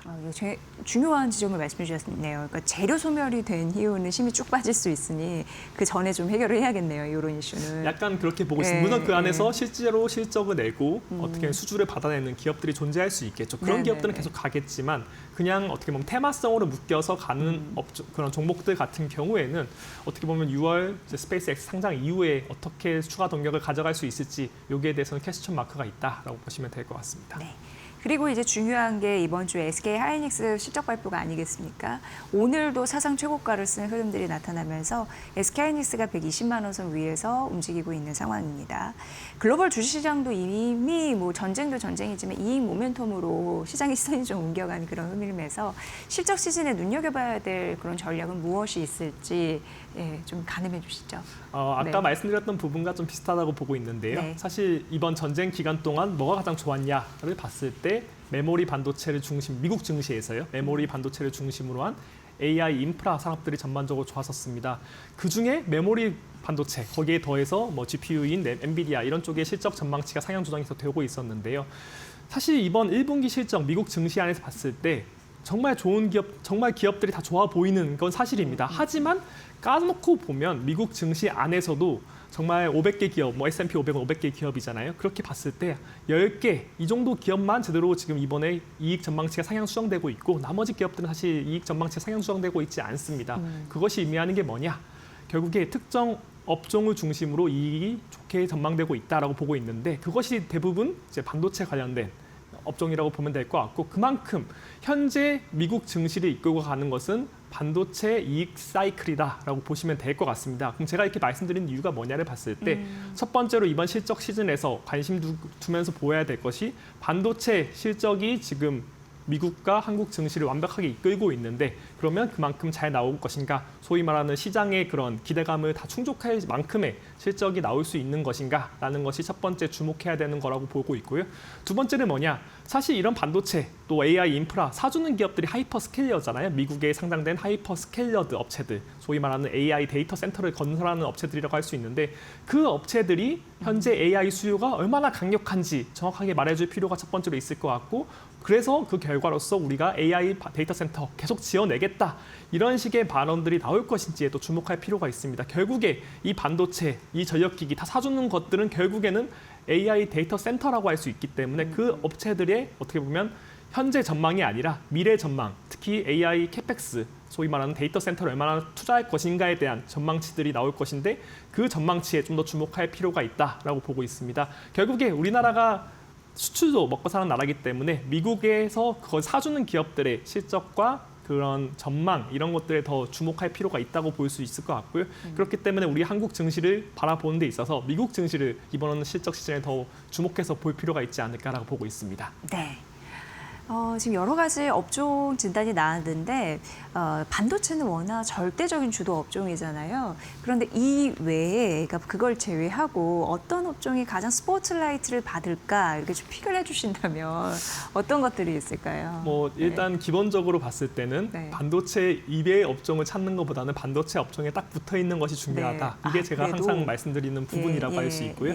왜냐하면 반도체가 만약에 꺾이던가 반도체가 안 올라가는 장에서 다른 업종이 과연 좋을 수 있을 것인가. 이번 강세장의 가장 주도 업종은 결국에 AI 테마를 중심으로 한 반도체 업종이라고 볼 수 있을 것 같고 우리나라 같은 경우에도 결국에는 반도체 업종이 계속적으로 가주면서 어떻게 보면 온기가 밖으로 퍼져나가는 관점에서 투자를 하시라라고 보고 있고 그렇기 때문에 포트폴리오의 가장 중심은 결국에 반도체 업종을 가져가시는 게 맞다. 그래서 다른 업종을 찾아가는 것도 맞지만 일단 기본적으로는 반도체를 보유하시면서 다른 업종을 가져가라라고는 첫 번째로 말씀드릴 수 있을 것 같고요. 두 번째는 결국에 아까 처음에 말씀드렸던 내용과 비슷하지만 AI 테마에서 가장 중요한 것이 뭐냐? 결국에 AI 인프라잖아요. 인프라에 어디가 병목 현상이 발생하는지가 주목할 필요가 있습니다. 제가 계속 미국 증시를 말씀드리는 이유가 AI 산업에서 병목 현상을 가장 보여주는 것이 미국 증시라고 보고 있는데 우리가 봤을 때 처음에는 메모리 반도체에 병목 현상이 발생했었죠. 맨 처음에는 네. GPU였고 그 다음에 메모리 반도체였죠. 그럼 최근 들어서는 네트워크 장비나 전력 기기들의 결국 에너지죠. 그런 쪽에 부족함들이 계속 나타나고 있고 또 넘어가서는 또 건설업체들. 왜냐하면 건설을 또 지어야 되잖아요. 그거를 건설업체들에 대한 또 부족들. 이런 것들이 계속 나타나는 거 과정에서 결국에 AI 테마가 올라가는 과정에서 다른 업종들도 교환되는 것은 이것이 다른 새로운 테마가 나타나는 것이 아니라 그 안에서 AI라는 큰 흐름, 투자 안에서 어디가 병목이 그때그때 존재하는지를 계속적으로 체크해 나가면서 우리나라 증시도 따라갈 거로 보고 있습니다. 최근에 저장장치라고 할 수 있는 2차 전지도 결국에는 미국 안에서 ESS가 수요가 늘어날 거라고 전망하고 있기 때문에 전기차에 대한 수요로 인해서 지금 2차 전지가 올라가는 것은 아니거든요. 결국에 2차 전지가 올라가는 이유는 미국에서 ESS 수요가 계속 늘어날 것 같고 한국 같은 경우도 그럴 거고요. 결국에 ESS라는 새로운 수요는 아니지만 그 수요가 더 급격하게 늘어날 수 있다라는 쪽에서 나타나는 것이기 때문에 결국에 이것도 결국엔 저는 AI라는 AI 혁명, 이 과정에서 나타나는 여러 가지 이슈라고 생각하고 있기 때문에 그 과정에서 우리가 어디가 다시 부족했었고 어디가 필요해지는지를 계속 체크할 필요가 있다라고 보고 있습니다. 그래서 제가 전망하는 사람들 입장에서는 그거를 정확하게 캐치하면 좋겠죠. 하지만 저는 그냥 그런 것들을 다 같이 가져가는 게 맞다고 네. 보고 있고 그래서 GPU부터 AI라고 할 수 있는 메모리 반도체, 전력 기기 우리나라는 GPU는 없겠지만요. 거기에다가 사실 2차 전지 같은 경우도 어떻게 보면 ESS 관점에서 들어가는 것이고 IT 하드웨어 같은 것들도 결국에는 지금 AI 투자 열풍 안에서 필요한 것들이잖아요. 그런 것들도 우리나라 증시에서도 계속 IT 하드웨어가 잘 나가는 이유도 거기에 있다고 보고 있고 결국에서 이것은 다 같은 AI 테마 안에서 움직이는 것들이다. 그렇기 때문에 이것을 잘 집어낼 수 있는 자신이 있지 않는다면 결국에 다 가져가시면서 AI 테마라는 데서 계속 투자를 해놓는 것이 제일 중요하다라고 보고 있습니다. 네, 여러분의 테마에 포트에 AI 테마가 꼭 있는지 확인해 보시고 이 비중이 적다고 하면은 다시 한번 좀 재편해야 될 가능성이 여기 있네요. 맞습니다. 예. 물론 거기서 약간 말을 끊어서 죄송하지만 거기서 이제 네. 추가적으로 우리가 제가 저번에도 말씀드렸던 것처럼 네, 결국에 네, 너무 네. AI 테마에만 매몰되면 안 되니까 결국에 새로운 안보적인 차원들 그래서 방산주 이런 예. 것들을 결국에는 바벨로 가져가라. 왜냐하면 AI 테마주에 너무 몰입하다 보면 또 AI가 많이 꺾인다는 시그널을 보이면 또 위험해질 수 있거든요. 네. 그렇기 때문에 방산업종 같은 경우는 AI와 완전 별개의 이런 투자 전략이기 때문에 이런 방산업종 이런 것들은 계속 또 신재생 에너지 이런 것들도 결국에는 어떻게 보면 큰 틀에서는 또 약간 연관성은 없진 않지만 그럼에도 네네. 불구하고 AI 테마라는 것에서 좀 분리된 전략도 충분히 가져가시는 게 필요하다라고 보고 있습니다. 네, 균형이 필요한데 바벨 전략 이렇게 들어 올리는 것처럼 한쪽은 AI 반도체, 한쪽에는 국방 관련 방산 이렇게 좀 분배하면 된다라고 팁을 주셨습니다. 지금 실적 장세 보고 있는데 실적 시즌 지나면 이제 정책이 또 뭔가 올 것 같아요. 대표적으로 중복 상장, 원칙 금지 이런 부분이 해당이 됩니다. 어떻게 바라봐야 될까요, 이 이슈는? 큰 틀에서는 투자 네. 전략 봤을 때 큰 틀에서는 투자 심리적인 차원에서는 좋을 것 같다라고는 당연히 보고 있습니다. 뭐 개인 투자들 같은 경우에 중복 상장에 많이 대이신 분들도 있고 사실 우리나라 투자 안 하는 이유가 중복 상장 많으니까 투자하지 않는다 이런 것들도 있습니다. 그렇기 때문에 이런 것들이 변경된다면 당연히 투자 심리에는 영향을 미칠 수밖에 없다고 보고 있습니다. 하지만 사실 가장 중요한 것은 실질적인 돈이거든요. 돈이 뭐냐? 결국에 저는 세제 혜택 이런 것이 중요하다고 보고 있고 그렇기 때문에 저는 중요한 정책은 오히려 다음 달에 있을 이제 국민성장펀드의 런칭이지 않을까라고 보고 있습니다. 국민성장펀드가 이번에 상당히 강하게 세제 혜택이 나왔거든요. 뭐 소득공제 40% 투자금액의 40% 최대 40%까지 되는 그런 소득공제가 나왔었고 코스닥 벤처펀드가 10%라는 것을 고려한 다음에 상당히 강하게 이번에 소득공제를 제공한다라고 보고 있고 또한 배당 소득 분리과세 제공한다는 점에서 물론 배당이 많을 거라고 생각하고 있지는 않지만 그럼에도 불구하고 배당 소득 분리과세가 안 되고 종합소득으로 잡히시는 고액 투자자 같은 경우에는 이것을 추가적으로 담았을 때 종합소득세가 잡히는 게 아니라 배당이 이제 배당 소득 분리과세를 받을 수 있다는 점에서 이런 것들을 고려한다면 저는 세제 혜택이 사실 증시의 활성화의 가장 중요한 요소인데 그래서 우리가 금투세 도입되면 되게 불안해하잖아요. 그런 것들이 결국에 세제를 건드리는 것이 투자 심리에 가장 중요한데 이번에 이런 국민성장펀드가 나오는 것이 뭐 당장에 코스피까지 영향이 없을 거예요. 당연히 네. 되게 국민성장펀드라는 것은 정말 새로운 기업들을 투자하는 것이니까요. 하지만 이런 것들이 코스닥에 영향을 미치고 코스닥이 약간의 코스피를 또 영향을 미치는 이 선순환이 된다면 그때부터는 저는 하반기부터는 좀 코스닥에 또 약간의 관심을 두어야 되지 않을까라고 보고 있습니다. 그렇기 때문에 정책이 나올 때는 좀 더 소형주와 코스닥의 좀 매력도가 높아질 수 있는 환경이 될 수 있다라고 보고 있고 그 전에는 일단 기본적으로 대형주인 반도체와 우리 전력기기 같은 확실한 기업들 중심으로 가져가되 하반기로 가면 갈수록 이제 코스닥 같은 아니면 국민성장펀드에서 세제 혜택이 많이 나오고 거기에서 머니 무브가 발생할 거란 말이죠. 그런 것들을 확인하면서 좀 더 코스닥으로 가는 것이 맞지 않을까라고 보고 있습니다. 연결고리를 너무 잘 풀어주셨습니다. 그러니까 오늘 시장이 그대로 그 일렬의 흐름들을 반영하는 것이 아닌가 싶은데 하반기로 갈수록 또 코스닥을 바라봐야 되는 이유까지 설명해 주셨으니까 잘 참고해 보시길 바라겠습니다. 김재승 현대차증권 연구원의 분석이었고요. 또 다음 주 모실게요. 잘 들었습니다. 고맙습니다. 감사합니다.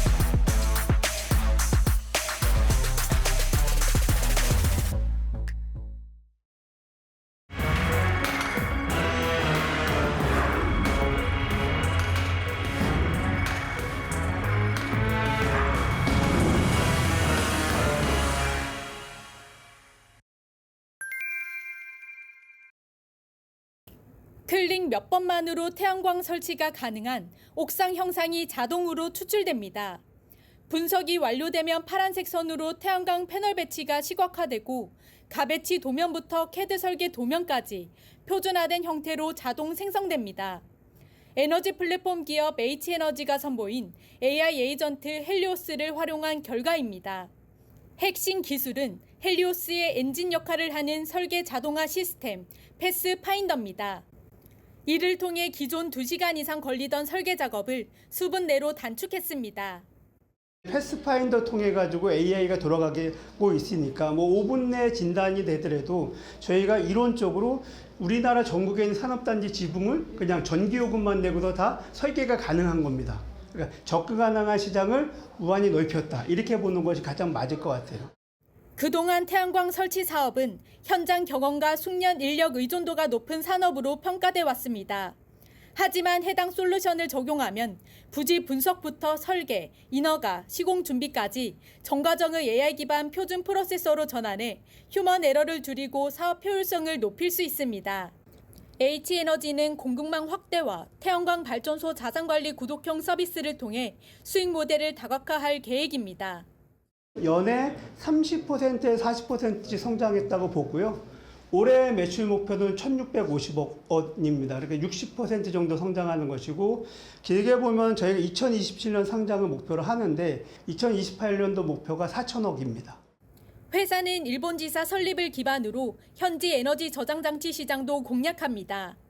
일본에서는 전력 소매 사업자를 통해 가정용 전력을 공급하며 기존 도쿄 전력 대비 약 15% 저렴한 요금 구조를 구축했습니다.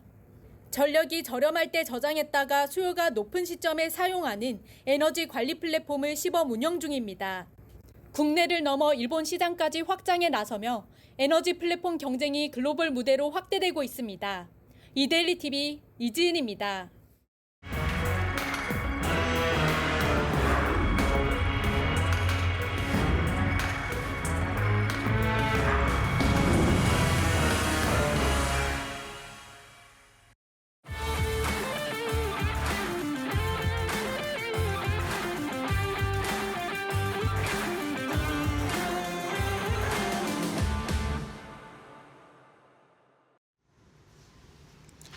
안녕하세요. 마켓만볼 신일섭입니다.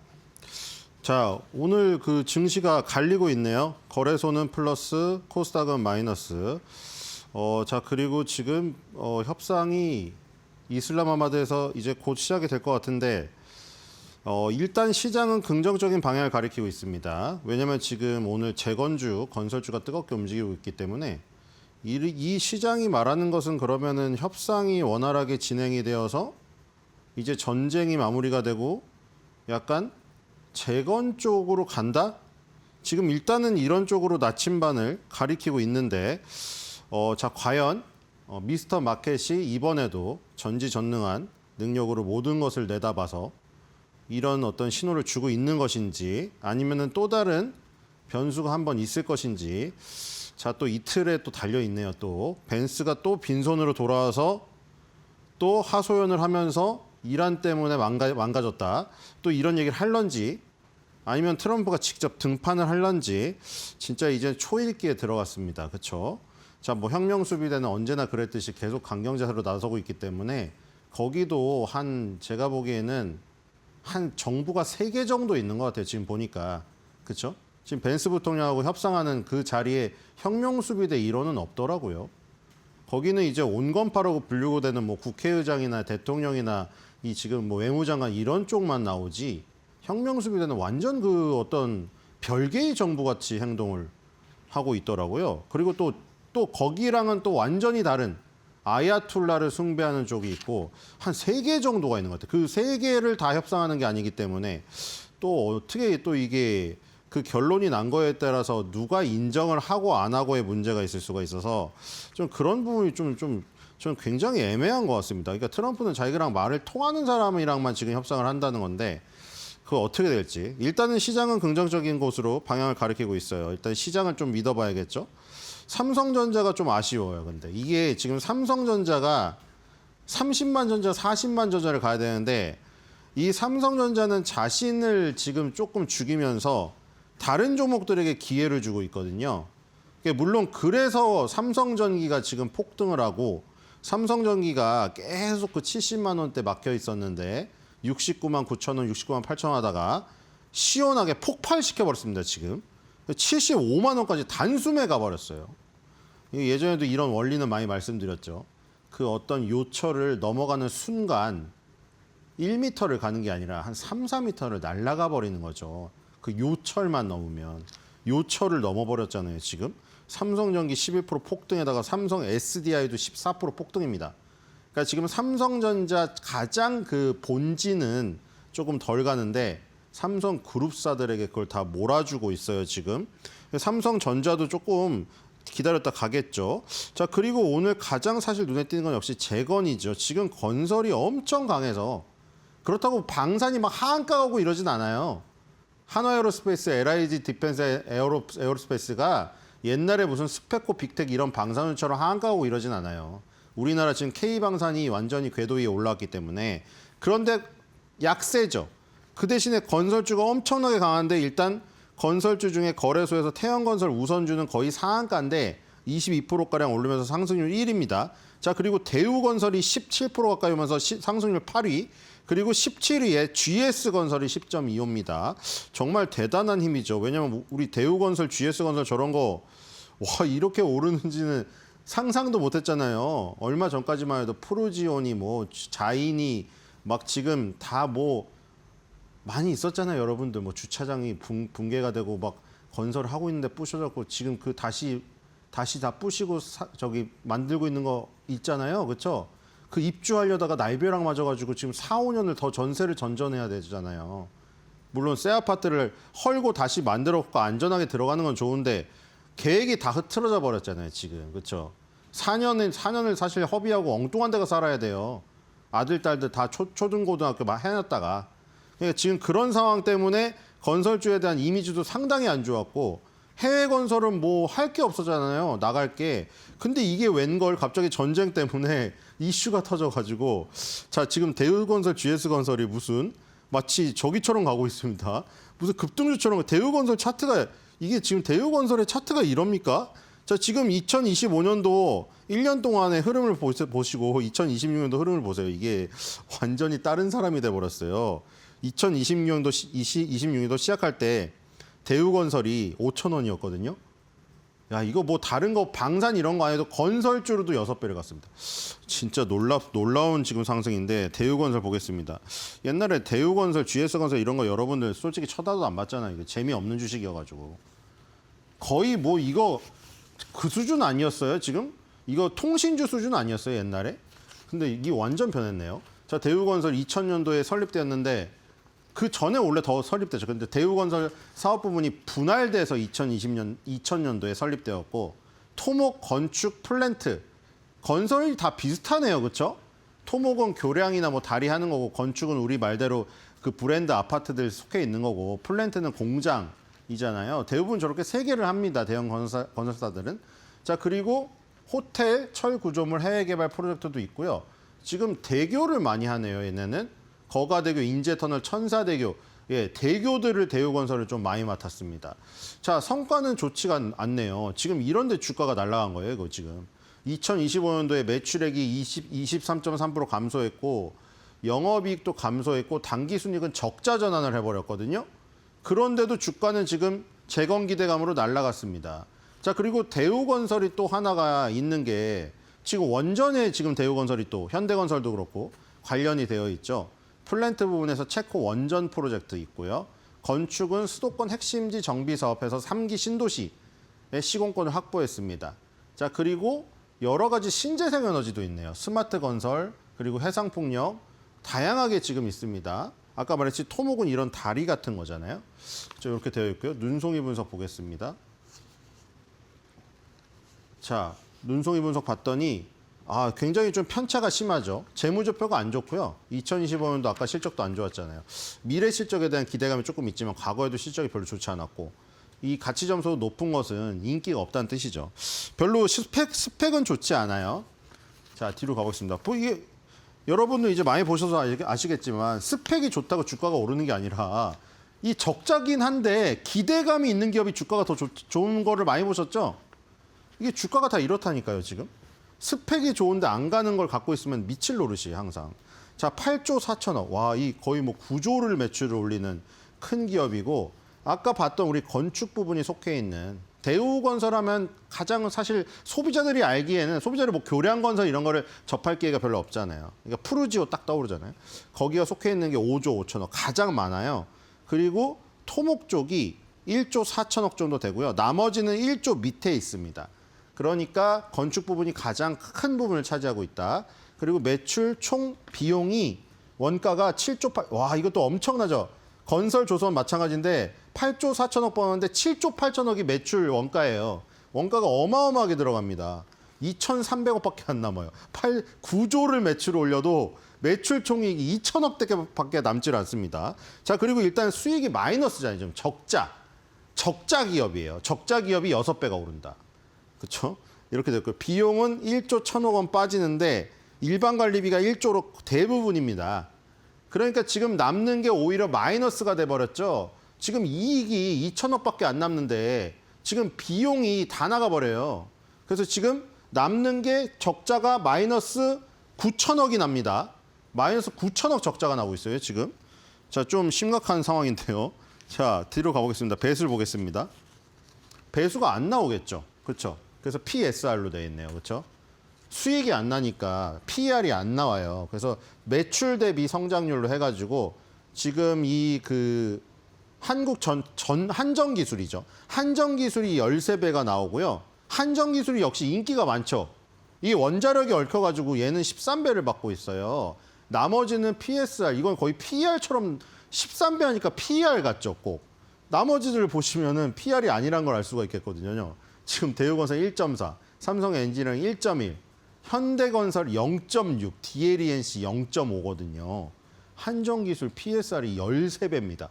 한정기술 엄청나게 받고 있죠, 지금. 대우건설은 1.4배예요, 매출 성장률. 자, 대우건설 이슈는 투자증권 하나 저기 나왔는데 보고서 목표 주가가 높아요. 지금 그 전에 NH투자증권이 23,000원짜리 보고서를 냈다가 주가가 너무 오르니까 단번에 보고서 다시 냈는데 거의 2배 가까이 올렸어요. 그래서 121.1%를 올려버렸다. 자, 아까 말한 대로 원전이 역시 붙어야지 한정기술처럼 가는 거를 볼 수 있겠죠. 체코 원전 수주 가시성 확보에 베트남 원전 수주 실적 반영까지 있네요. 자, 원전 때문에 뜨고 있네요. 그 다음에 이번에 이거죠. 지금 팀 코리아가 구성돼서 아마 중동 지역의 재건에 핵심 시공 파트너가 유력하다. 이걸로 지금 주가가 오른 겁니다. 이 목표 주가가.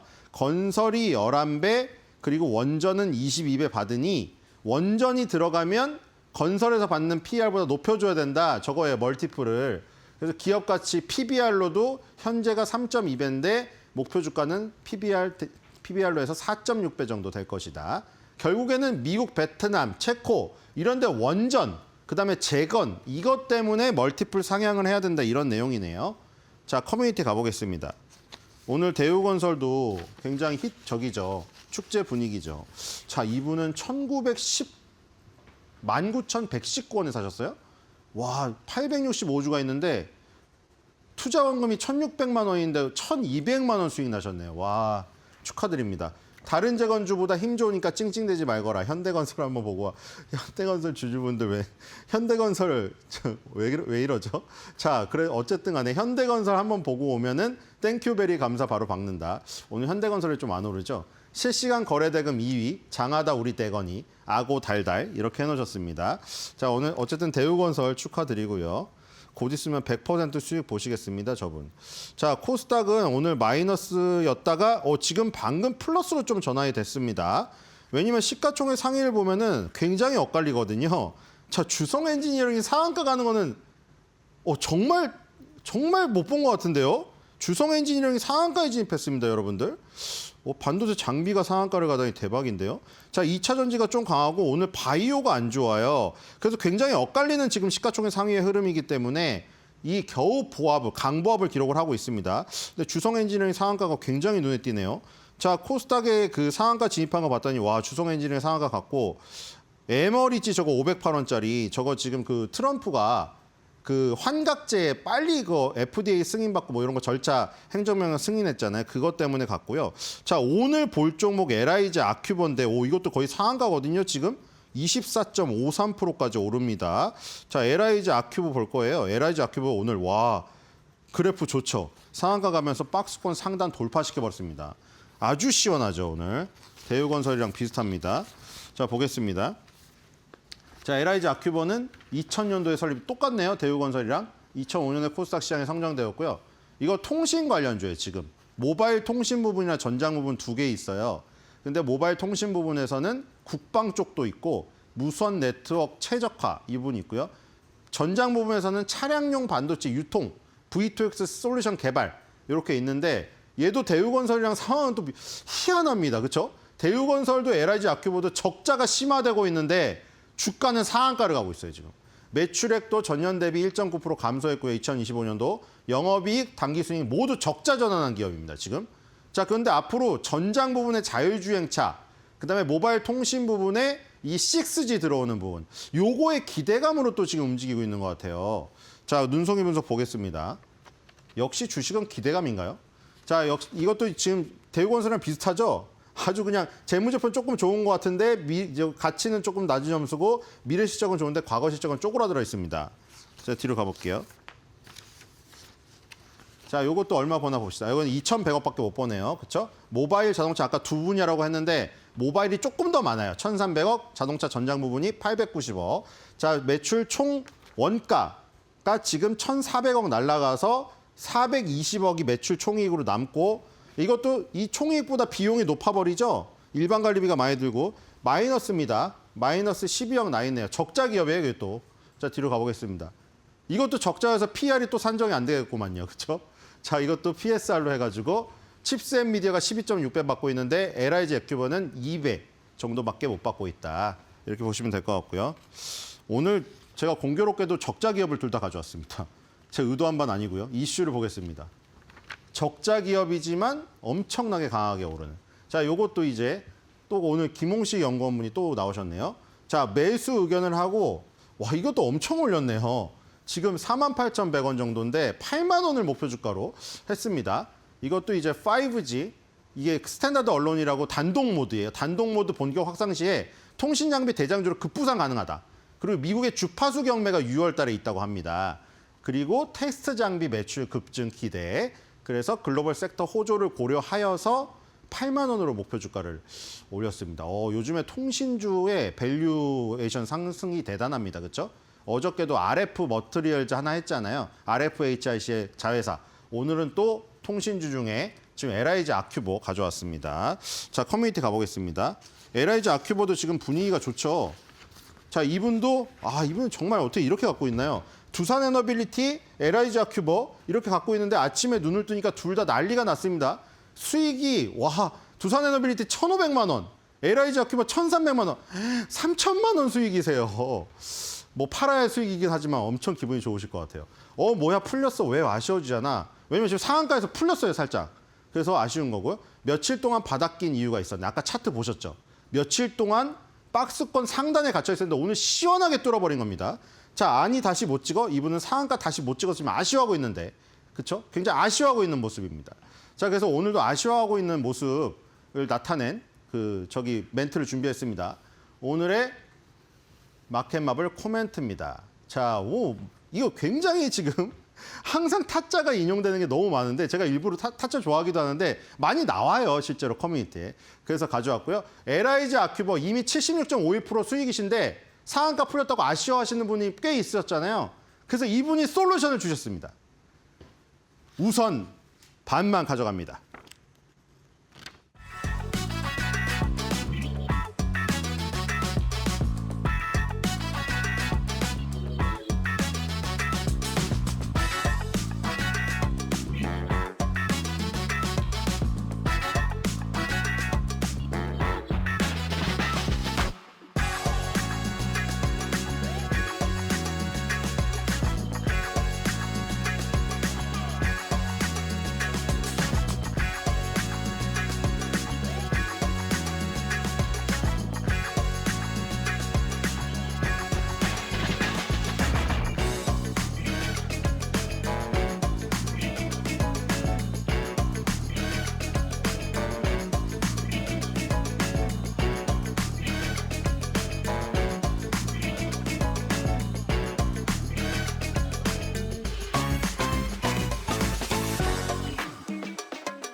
한 달 동안 중동 전쟁의 여파를 모두 씻어낸 오늘입니다. 코스피가 역사적 고점을 다시 썼는데요. 오늘 발표된 4월 반도체 수출 데이터도 긍정적으로 나왔습니다. 이렇게 수출, 반도체, 그리고 2차 전지 같은 중동 이슈로 눌렸던 대형주가 오늘 일제히 급등하면서 시장이 중동 이슈를 모두 회복한 듯한 움직임을 가져가고 있습니다. 양시장 상황 바로 열어보도록 하겠습니다. 오늘 코스피와 코스닥 조금은 다른 흐름을 보입니다. 코스피는 대형주 위주로 좀 올라주면서 2% 넘게 오르고 있는데요. 6,343포인트 지나가면서 오늘 장중 고점 6,350선 부근에서 움직이고 있는 상황입니다. 코스피 200도 2% 넘게 상승하고 있지만 코스닥은 오늘 좀 힘을 쓰지 못하고 있습니다. 제약바이오주, 시총 대형주들 전반이 쉬어가는 가운데 오늘은 약보합권에서 움직이고요. 1,174포인트 지나가고 있습니다. 일단 코스피 안에서 매매 동향 함께 체크해 볼 텐데 외국인의 순매수가 좀 강하게 들어옵니다. 7,200억가량 매수폭을 키우고 있는 외국인이고요. 기관은 2,500억가량 순매수 중입니다. 외국인의 순매수가 선물 시장으로도 들어오면서 오늘 외국인의 투자 관점이 다시 코스피에 대한 순매수로 좀 돌아섰다라는 점이 긍정적이고요. 개인 같은 경우에는 1조 가까운 순매도를 가져갑니다. 오늘 좀 차익 실현 매물 빠르게 나오고 있는 상황입니다. 코스닥 매매 동향 함께 살펴볼 텐데 오늘 코스닥 시장에는 개인의 순매수만이 들어옵니다. 외국인은 3천억가량 팔면서 장 초반부터 코스닥 시장은 팔고 있고요. 기관 같은 경우도 순매도 기조를 이어가고 있습니다. 200억가량 소폭 순매도에 그치고 있지만 오늘 외국인과 기관의 쌍끌이 매도가 코스닥 시장에 출해되고 있습니다. 원달러 환율도 함께 살펴보시죠. 오늘 원달러 환율이 1,470원 선으로 개장했습니다. 1,472원 선 지나가면서 개장 직후와 동일한 흐름 이어가고 있고요. 1,480원 선에서 내려온 모습, 오늘 원달러 환율은 조금은 안정화된 흐름을 가져가고 있다라고 볼 수 있겠습니다. 이렇게 오늘 시장 상황 간단하게 살펴봤는데요. 오늘 시장의 특징은 어떤 게 있을지 뉴스를 통해 알아보겠습니다. 오늘 건설주가 굉장히 강합니다. 증권가에서 향후 3년 동안 원전과 중동 관련 수주 규모가 1,400억 달러에 달해 2010년대와 맞먹는 수주 모멘텀이 형성될 것이라고 전망했는데요. NH투자증권은 오늘 보고서를 통해서 국내 건설사들이 누적 수주를 통해 구축한 핵심 플랜트 거점이 이번 분쟁의 주요 피격 지점과 지리적으로 일치한다면서 국내 건설사가 실질적인 수주 경쟁력을 확보할 것이라고 분석했습니다. 또 대우건설에 대해 체코, 베트남 등 250억 달러 규모의 원전 수주 가시성과 팀코리안의 독보적인 시공 입지를 가지고 있다며 목표가를 42,000원으로 올려 잡았는데요. 이와 함께 호르무즈 해협 봉쇄 리스크에 따라 사우디 서부와 오만만 등을 잇는 우회 파이프라인 투자도 확대될 전망입니다. 관련된 잠재적 투자 규모만 해서 700억 달러에 달하는 것으로 나타나는데 이러한 호재성 소식 안고 오늘 대우건설이 20% 넘게 급등하고 있습니다. 신고가를 오늘 새로이 써내고 있는 대우건설이고 20% 넘게 급등하면서 일종 고점 부근 지나갑니다. 33,900원 선 거래되고 있고요. GS건설도 마찬가지로 14%가량 급등하면서 43,400원 선 지나갑니다. 건설주들 투심이 계속해서 긍정적으로 유지되고 있는 상황이고 DLENC도 6% 넘게 급등하면서 101,400원 선 거래되고 있습니다. 삼성 SDI가 독일 메르세데스 벤츠에 처음으로 전기차 배터리를 공급한다는 소식이 나오면서 주가가 신고가를 쓰고 있습니다. 20일 삼성 SDI는 벤츠와 차세대 전기차 배터리 공급을 위한 단연 계약을 맺었다고 밝혔습니다. 이번 계약으로 삼성 SDI는 독일 3사인 벤츠, 그리고 BMW, 아우디 이 3사에 모두 배터리를 공급하게 됐는데요. 삼성 SDI에서 공급받는 배터리는 향후 출시될 벤츠의 중소형 전기 SUV와 쿠페 모델에 탑재될 예정입니다. 이러한 가운데 미국과 이란 전쟁의 장기화로 유럽에서 한동안 주춤했던 전기차 판매량도 급증한 것으로 나타났습니다. 지난 3월 한 달 동안 판매량이 전년 대비해서 51%가량 늘었는데요. 호르무즈 봉쇄로 고유가가 지속되면서 유럽 소비자들이 전기차를 대체제로 보고 있다는 분석이 나오고 있습니다. 이러한 가운데 오늘 삼성 SDI 또 신고가 썼죠. 주가 함께 살펴보시죠. 14% 넘게 급등 중입니다. 마찬가지로 일종 고점 부근 지나가고 있고요. 61만 4천 원 선까지 올라왔습니다. LG 엔솔도 9% 넘게 급등하면서 46만 8천 원 선까지 회복했고요. CIS 같은 종목들도 오늘 급등합니다. 25%가량 급등, 15,760원 선 거래되고 있고 엔캠도 18%가량 튀어오르면서 49,350원 선 거래되고 있습니다. 현대 GF홀딩스가 현대홈쇼핑을 완전 자회사로 편입한다는 소식에 중복 상장에 대한 우려가 소폭 해소됐습니다. 전날 현대 GF홀딩스는 현대홈쇼핑의 포괄적 주식 교환 안건이 가결됐다고 밝혔습니다. 포괄적 주식 교환 승인 안건은 이날 열린 임시주총에서 통과됐는데요. 주식 교환 비율은 약 1대6 정도로 교환은 오는 6월 30일에 이뤄집니다. 이렇게 교환 절차가 마무리되면요. 현대홈쇼핑은 현대 GF홀딩스의 완전 자회사로 편입되게 되는데요. 현대 GF홀딩스는 지난 2월 공시에서 이번 거래는 주주가치 제고를 위한 전략적인 거래라면서 중복 상장에 대한 저평가 해소, 지배구조의 단순화 등을 통한 양사주주의 중장기적인 이익을 제고할 것으로 기대한다고 밝혔습니다. 이 소식과 함께 어제 현대 GF홀딩스 18%가량 급등했었습니다. 오늘도 장 초반에 20% 넘게 급등하기도 했는데 오름폭을 조금은 내렸습니다. 6% 가까운 상승세 이어가고 있고요. 15,100원 선 지나갑니다. 마찬가지로 현대 홈쇼핑도 장 초반 튀어 올랐는데 현재 시간 기준으로 약 6%가량 제한적인 상승세 연출하고 있습니다. 85,300원 선 거래되고 있습니다. 네, 실적 시즌이 시작된 가운데 이제 시장은 중동 이슈보다 시장 자체에 더 주목하고 있습니다.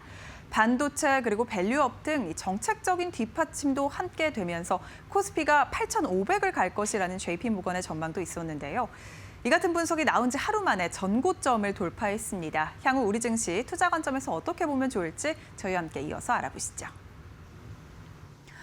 중복 상장은 한국 증시의 디스카운트의 대표적인 사례였는데 가이드라인이 나왔습니다. 이에 대해서 궁금하실 텐데 자세하게 분석해 드릴게요. 오늘 권소연 이데일리 마키린 센터장과 함께하겠습니다. 센터장님 반갑습니다. 네, 안녕하세요. 네, 아무래도 이게 딱 나왔을 때 센터장님이 분석해 주시면 누구보다도 잘해 주실 것 같다는 생각이 들었거든요. 네. 예, 중복 상장은 사실 어디서부터 어디까지를 말하는 건지 그거부터 좀 알려주시면 좋을 것 같아요. 네, 일단 사실 이제 지난주 이슈이긴 네. 했는데 원래도 이제 이번 정부 들어서 이제 한국의 디스카운트 요인을 좀 해소하겠다. 근데 그 해소하기 위한 그 디스카운트 요인 중에 하나가 이제 대표적으로 중복 상장이 꼽혔었잖아요. 네. 그래서 지난달 18일에 이재명 대통령 주재로 열린 간담회에서도 이제 금융위가 뭐 중복 상장을 원칙적으로 금지하겠다. 그러나 예외는 일부 허용하겠다라는 방향을 밝혔고요. 지난주 목요일 이제 세미나가 열렸어요. 이 관련한 거래소가 구체적인 상장 규정을 좀 제시를 했고, 현재 사실 이제 거래소의 상장 규정은 이제 물적 분할 그리고 인적 분할한 이후에 그 기업을 중복 상장하는 거에 대해서만 주주 보호 노력을 충실히 이행할 것이라고만 이제 되어 있어요.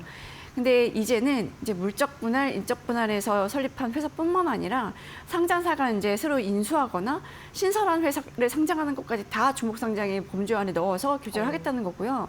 이제 사실상 어찌 보면 이제 상장사의 모든 비상장 자회사를 이제 들여다보겠다라는 거거든요. 네. 근데 그날 이제 이호건 국무위원장 축산형을 보니까 사실 이제 기업이 전문성을 높이고 성장 동력을 확보하기 위해서 중복 상장을 통해서 자금 조달에 나설 수도 있다. 네. 뭐 무조건 금지해야 될 것은 아니다. 라고 해서 이제 여지를 좀 열어놓긴 했어요.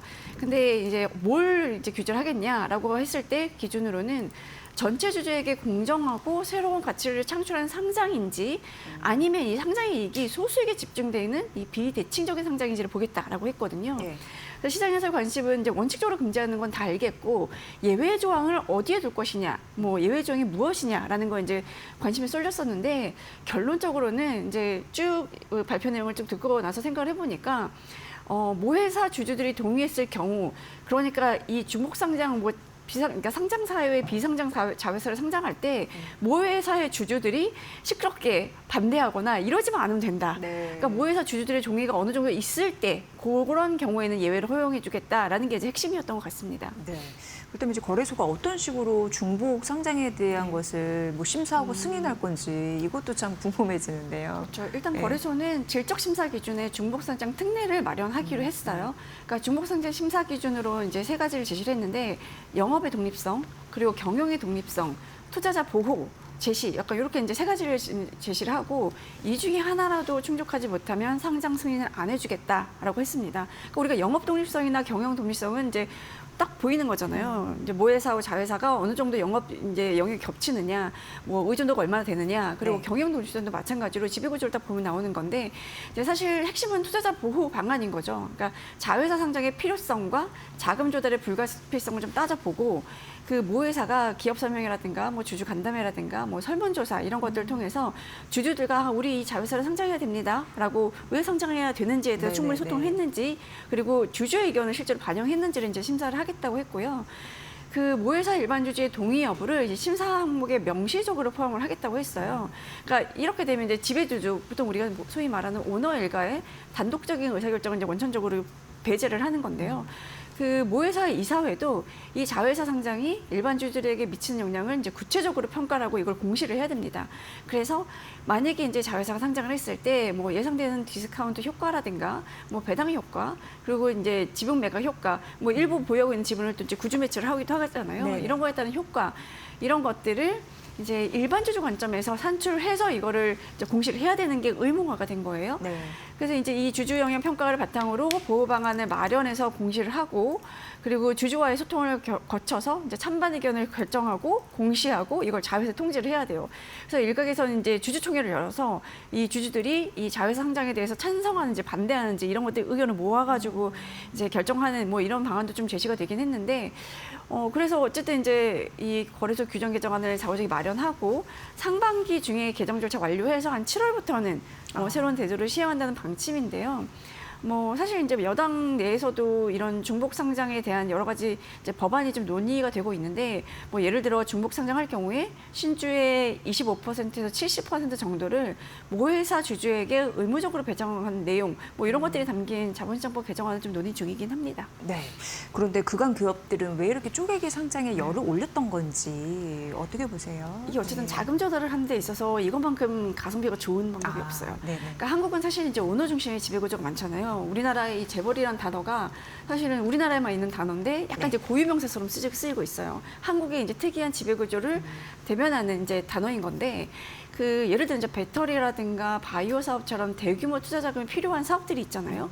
근데 이걸 하려면 이제 자금을 조달을 해야 되는데 뭐 예를 들어 유상증자를 해서 자회사에 자금을 이제 조달해 준다고 하면 그럼 기본적으로 지배주주의 지분이 낮아지기 때문에 뭐 지분의 희석 효과가 있는 거고 그렇다고 이제 회사채를 발행하거나 은행에서 자금을 빌려서 조달하게 되면 부채 비율이 높아지잖아요. 그럼 재무제표에 이제 숫자들이 안 좋아지는 거거든요.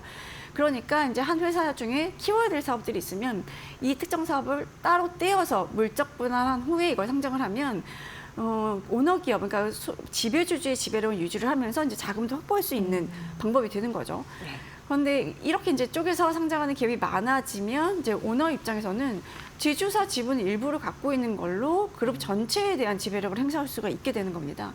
그래서 모회사 설립한 후에 추가로 자본을 투입하지 않고도 이제 지배력을 계속 이제 확대할 수 있는 장점이 있는 건데 또 한편으로는 이제 오너가 뭐 상속이라든가 승계 이런 이슈들이 있어서 모회사 주가를 낮추고자 하는 이유들이 좀 있는 경우들이 있잖아요. 이럴 때는 뭐 중복 상장하면 주가가 떨어지니까 그러면 이제 기업 가치를 떨어뜨릴 수 있는 그 참에 아주 저렴한 비용으로 승계나 뭐 이런 것들 할 수 있는 뭐 이제 방법이기도 해서 뭐 이런 이유도 있는 것 같고요.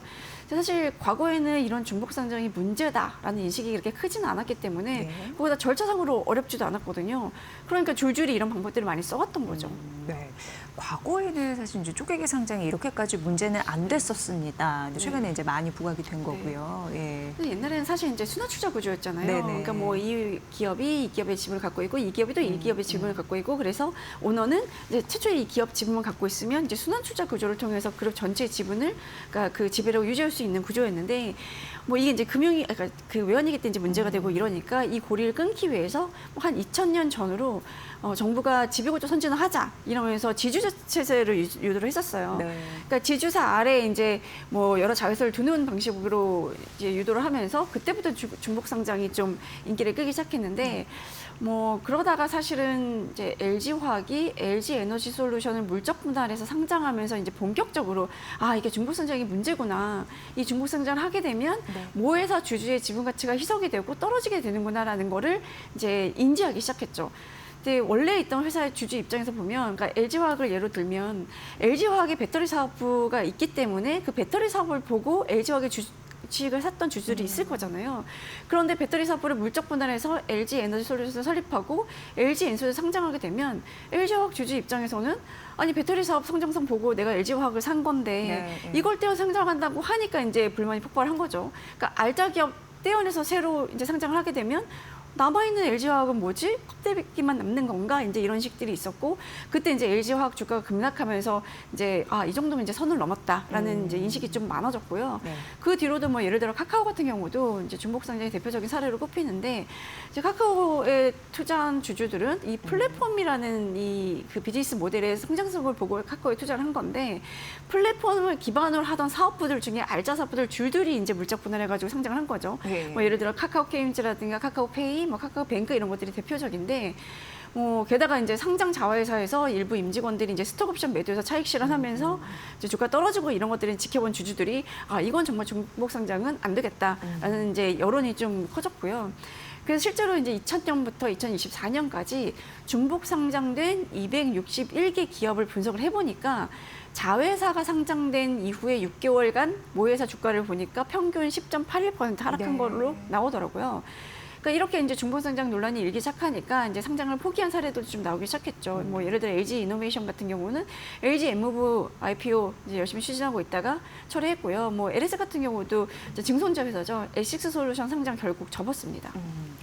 그때만 생각하면은 이제 막 분개해가지고 그런 게 좀 네, 생각이 맞아요. 나는데 센터장님 이게 사실 네. 우리나라만 이런 유독 그런 건지 다른 나라는 어떤지 요것도 좀 궁금해지더라고요. 사실은 네. 우리나라가 유독 네. 심한 편이긴 예, 합니다. 실제로 예. 보면 지난해 말 이제 상장사 간 지분 보유 시가총액 기준으로 중복 상장 비율을 보니까 이거는 이제 금융위원회 자료인데요. 보시는 것처럼 한국이 11.2%로 가장 높고요. 뭐 일본 4%대, 뭐 대만 2.7%, 중국 2.4% 이런데 미국은 0.05%예요. 굉장히 이제 거의 미미한 수준인 건데 사실 뭐 일본 같은 경우도 예전에 중복 상장 이슈가 좀 됐었기 때문에 뭐 여러 가지 규정과 제도를 손질을 했거든요. 그러니까 소액 주주 보호, 그룹 경영 가이드라인 마련해가지고 이제 중복 상장 비율을 좀 많이 낮췄고요. 뭐 싱가포르 같은 경우는 자회사를 상장하는 거를 신청할 때는 중복성 심사를 반드시 통과를 해야 됩니다. 그리고 말레이시아 같은 경우도 모자 기업의 지배 관계를 이제 해소하거나 중단해야 이제 상장 신청을 할 수가 있거든요. 네.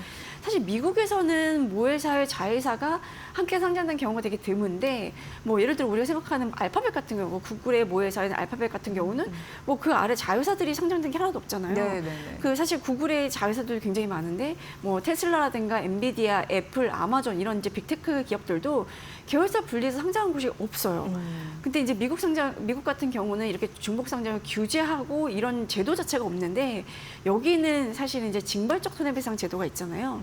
그래서 중복 상장으로 인해서 기존 주주의 권리가 침해가 됐다라고 하면 징벌적 손해배상을 통해서 이제 만약에 승소를 하게 되면 기업이 여기에 대해서 막대한 배상을 책임져야 되거든요. 네. 그러니까 이제 스스로 자제를 하는 분위기가 이제 조성이 된 거죠. 네, 그러니까 중복 상장을 막으면 일단 부작용을 우려하는 사람들도 있던데 뭐 그런 부분은 그렇죠. 사실은 이제 기업이 자금 조달을 막고 네. 이제 투자자의 자금에서의 걸림돌이 된다라는 우려들도 사실은 있기는 해요. 네네네. 특히나 이제 벤처기업이라든가 혁신기업이 이제 건전한 사업 개편을 위해서 이제 상장을 하겠다. 뭐 이런 목적으로 이제 인수합병까지 하는 걸 막으면 이건 안 되지 않냐라는 얘기들이 좀 나오고 있는데 사실 중복 상장을 금지하면 이제 자금 조달은 모회사의 부담이 될 수 있잖아요. 그러니까 예를 들어 이제 뭐 LS 같은 경우도 이제 에식스 솔루션 상장이 막혔다. 근데 에식스 솔루션 같은 경우가 굉장히 지금 이제 시설이 노후화돼서 자금 조달이 많이 필요한 상황이거든요. 네. 실제로 에식스 솔루션 상장을 추진하고 이럴 때 거래소에서 에식스 솔루션의 미국 그 생산 시설을 가봤다는 거예요. 그래서 에식스 솔루션은 미국 업체를 LS가 인수를 해서 이름을 좀 바꿔서 이제 경영해가고 있는 기업인데 지금 이제 AI 때문에 전력수요가 워낙 늘어나니까 전력 설비에 대한 수요도 되게 늘었고 L6 솔루션 입장에서 보면 거의 물 들어오는 시기인 거예요. 이럴 때 시설 설비 투자를 해서 시설을 늘린 다음에 이제 이 매출을 늘려갈 수 있는 절호의 기회인 건데 그래서 이제 상장 추진했으나 지금 이제 중복 상장 이슈 때문에 중단한 거잖아요. 근데 이런 경우에는 이제 만약에 L6 솔루션 투자를 해야 되는데 이게 중복상장이 안 된다. 그러면 LS가 결국 유상증자해서 이제 자회사, 증손자 회사의 자금을 투입할 수 있는 그럴 수밖에 없는 상황인 거예요. 그런데 중복상장 금지 같은 경우에는 이제 모회사 부담이 될 수밖에 없고 특히나 우리나라는 제조업 중심의 이제 산업 구조이기 때문에 대규모 설비 투자가 필요한 경우들이 많거든요. 그렇게 되면 결국은 이제 상장에 의존할 수밖에 없는 건데 그런 이제 루트들이 막힐 수 있다라는 이제 우려가 좀 나오고 있고요. 네. 그리고 실제로 이제 사모펀드라든가 VC가 이제 자금을 투자하고 그 자금을 회수하는 경우가 우리나라는 사실 M&A 아니면 IPO 이제 두 개 중에 하나인데 절대적으로 IPO의 기준이 높았었어요. 그러니까 자회사, 그러니까 이게 상장을 했을 때 상장을 한 이후에 이제 자금을 회수하는 방안들이 대부분이었는데 이렇게 자회사 상장이 막히면 벤처에 대한 투자가 과연 이루어지겠냐라는 우려가 좀 생길 수밖에 없는 거죠. 네. 사실 보통 비상장사들 중에 자금이 필요한 곳들은 사모펀드나 이제 VC들한테 이제 투자를 받으면서 언제까지 IPO를 하겠다라는 조건을 이제 설정하는 경우들이 많아요. 근데 만약에 이 기한을 지키지 못하면 받았던 금액을 거기에 이제 이자를 쳐서 돌려주거나, 그러니까 특히 이제 상환 수익률 보장을 하는 경우들이 많거든요. 네네. 그럼 이제 더 큰 자금 부담이 이루어지는 거고, 체제주주 같은 데들이 그 재무적 투자자들 집을 다시 되사주거나 하는 조건들이 붙어 있는 경우들이 많아요. 그래서 만약에 투자주주들이 자금 사정이 여의치 않아서 재무적 투자자들의 지분을 되사는 콜옵션을 만약에 포기한다 이러면 이 재무적 투자자들이 보유하고 있는 지분을 제3자한테 매각을 하는데 그때 대주주 지분도 같이 묶어서 네. 이제 매각할 수 있는 그런 조건, 우리가 이제 드래그 얼롱이라고 표현을 하는데 그런 조건들을 이제 넣어두는 경우들이 있어요. 그러면 아예 이제 경고권이 바뀌는 경우들이 또 생기는 거고. 네. 그래서 지금 이제 중고상장이 막힌 상황에서는 IPO하는 대신 이제 프리 IPO로 자금을 일단 더 조달하거나 아니면 조인트 베스처를 설립하거나 지분 일부를 이제 매각해서 자금을 조달하는 경우들이 좀 많아지고 있는 추세입니다. 네. IPO 대여들이 해외 증시 상장으로 이렇게 눈을 돌릴 가능성 이런 부분도 지적되던데요. 그렇죠. 예. 지금 이제 중고상장이 안 되면 예. 그래도 이제 자금 조달을 해야 되는데 앞에 제가 말씀드린 그런 방법도 여의치가 않다라고 하면 이제 해외로 돌릴 수밖에 없는 건데 뭐 대표적으로 지금 두나무라든가 네이버 파이낸셜 같은 데들이 포괄적 주식 교환을 진행 중이잖아요. 네. 이제 이 딜이 완료가 되면 두나무는 네이버 파이낸셜의 완전 자회사이자 네이버의 손자회사로 편입이 돼요. 근데 이것도 중복 상장이 이제 기준에 걸리는 거잖아요. 그렇게 되면 지금 두나무는 이제 만약에 국내 증시에 상장을 하게 된다 그러면 그 모회사인 네이버 파이낸셜하고 같이 증시에 상장하는 방안을 추진을 해야 되는데 뭐 중국 상장이 안 된다고 하면 결국은 이제 국내 증시보다는 뭐 미국의 나스닥 뭐 이런 데를 가는 게 낫지 않겠냐라는 얘기가 좀 나올 수밖에 없고 뭐 이렇게 되면 이제 자회사 상장이 어려워질 경우에는 무조건 해외 증시부터 보자 이런 상황이 될 텐데 그렇게 되면 또 한 가지 걱정이 국내 자본시장의 경쟁력이 약화될 수 있다라는 거예요. 그러니까 상장사가 인수한 자회사까지 IPO가 제한이 되면 M&A 시장도 좀 위축될 수가 있고 이제 국내 증시 자체도 사실 몸집이 커져야 되는 거거든요. 네. 근데 지금 중복 상장에 걸렸던 데들이 보면 다 대부분 우리가 IPO 초대여, IPO 대여 그럼요. 이런 데로 네. 꼽혔던 곳들이에요. 네. 이런 데들이 이제 증시에 들어와야 공모주 이제 이 청약을 할 때도 기본적으로 개인 투자자들의 관심을 끌 수 있는 거고 들어왔을 때도 전체 시가총액이 이제 커지는 거니까 뭔가 이제 국내 자본시장이 좀 선전해질 수 있는 계기가 되는 건데 뭐 HG 현대그룹의 뭐 HG 현대로보틱스라든가 뭐 CJ그룹에서는 CJ 올리브영 이제 상장 추진을 했었고 SK그룹의 SK 에코프렌트 이런 데들이 지금 상장이 이제 중단이 되고 이러면 국내 증시를 운영하는 이제 거래소 입장에서 살짝 이제 걱정이 되는 거죠. 이제 거래소 입장에서 약간 딜레마인 것 같아요. 중국 상장이 이제 뭐 걸림돌 없이 이루어지면 이제 디스카운트 유인이 되고 그렇다고 이런 대여들의 상장을 막으면 이제 증시 발전에 좀 걸림돌이 되는 거라서 뭐 조금 이제 딜레마이긴 할 텐데 사실 이제 중복 상장 자체가 문제라기보다는 결국은 이 기존의 주주들의 지분 가치가 떨어지냐, 지분 가치가 훼손되냐라는 게 문제인 거잖아요. 그러니까 만약에 이제 모회사 주주가 자회사로부터 이제 받는 배당이라든가 현금 흐름 이런 것들이 좀 안정적으로 이루어진다라는 구조를 갖추게 되면 그리고 이제 주주를 달랠 수 있는 여러 가지 이제 방안을 마련한다고 하면 주주들도 중복 상장을 무조건 막지는 않을 거거든요. 그러니까 기존의 지배주주 이제 일부 주변을 갖고 있는 오너, 소위 말하는 오너 기업 그 오너들의 이 특정 오너들의 지분 가치, 그러니까 이익을 위해서 움직일 게 아니라 기업들이 기본적으로 이제 전체 주주들의 이익이 뭐냐라는 걸 먼저 기준점으로 준다면 사실 중복 상장의 예외 조항에 허용될 수 있는 여러 가지 방안들을 좀 마련해 볼 수 있을 거라고 생각하고요. 그렇게 이제 중복 상장에 이제 여러 가지 이제 주주들의 달래기 이런 것들을 좀 잘 마련해서 중복 상장한다면 그러면 이제 국내 증시에도 결국 플러스가 되지 않을까 하는 생각이 좀 듭니다. 네, 앞으로 우리가 생각해볼 그런 되게 중요한 지점이 있네요. 이렇게 해서 그 중복 상장 가이드라인에 대한 구체적인 틀 그리고 앞으로 우리가 생각해볼 과제 이런 부분까지 좀 쭉 들어봤습니다. 권소연 이데일리 마케팅 센터장의 분석이었습니다. 오늘도 유익했습니다. 고맙습니다, 센터장님. 네, 감사합니다. 네.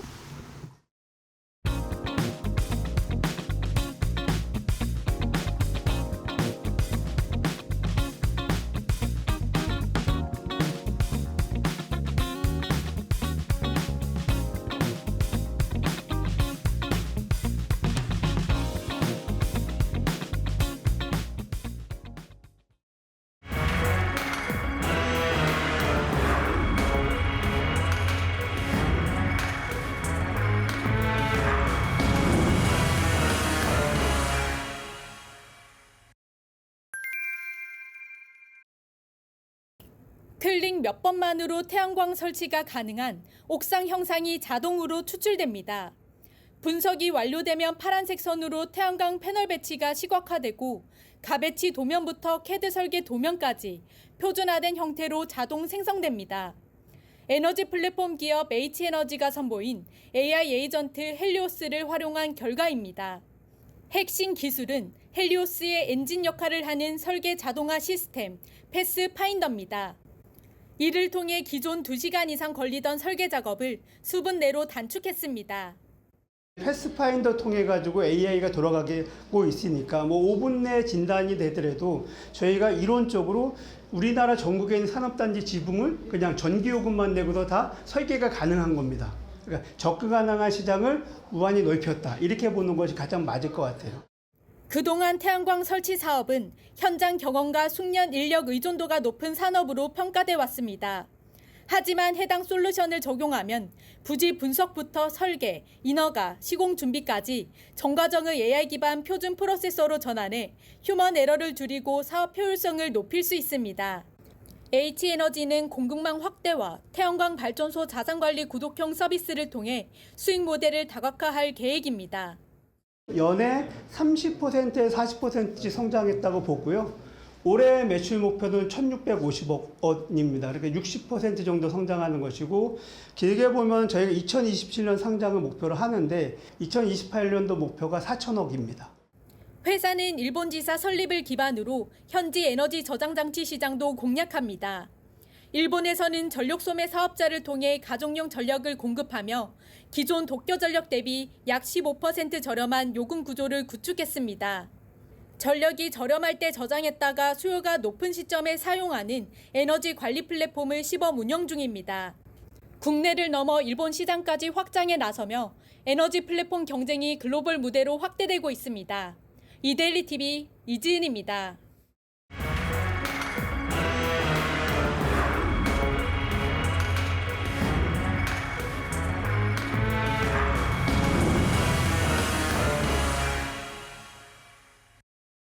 코스피가 2% 강세로 오늘 6,360선까지 올라갔습니다. 삼성전자 강하고요. 역시 SK하이닉스가 4.55%로 더 놀랍네요. 오늘 삼성 SDI 52주 신고가 갔는데 리튬 관련주 그리고 2차 전지 관련주가 시장을 꽉 잡고 있습니다.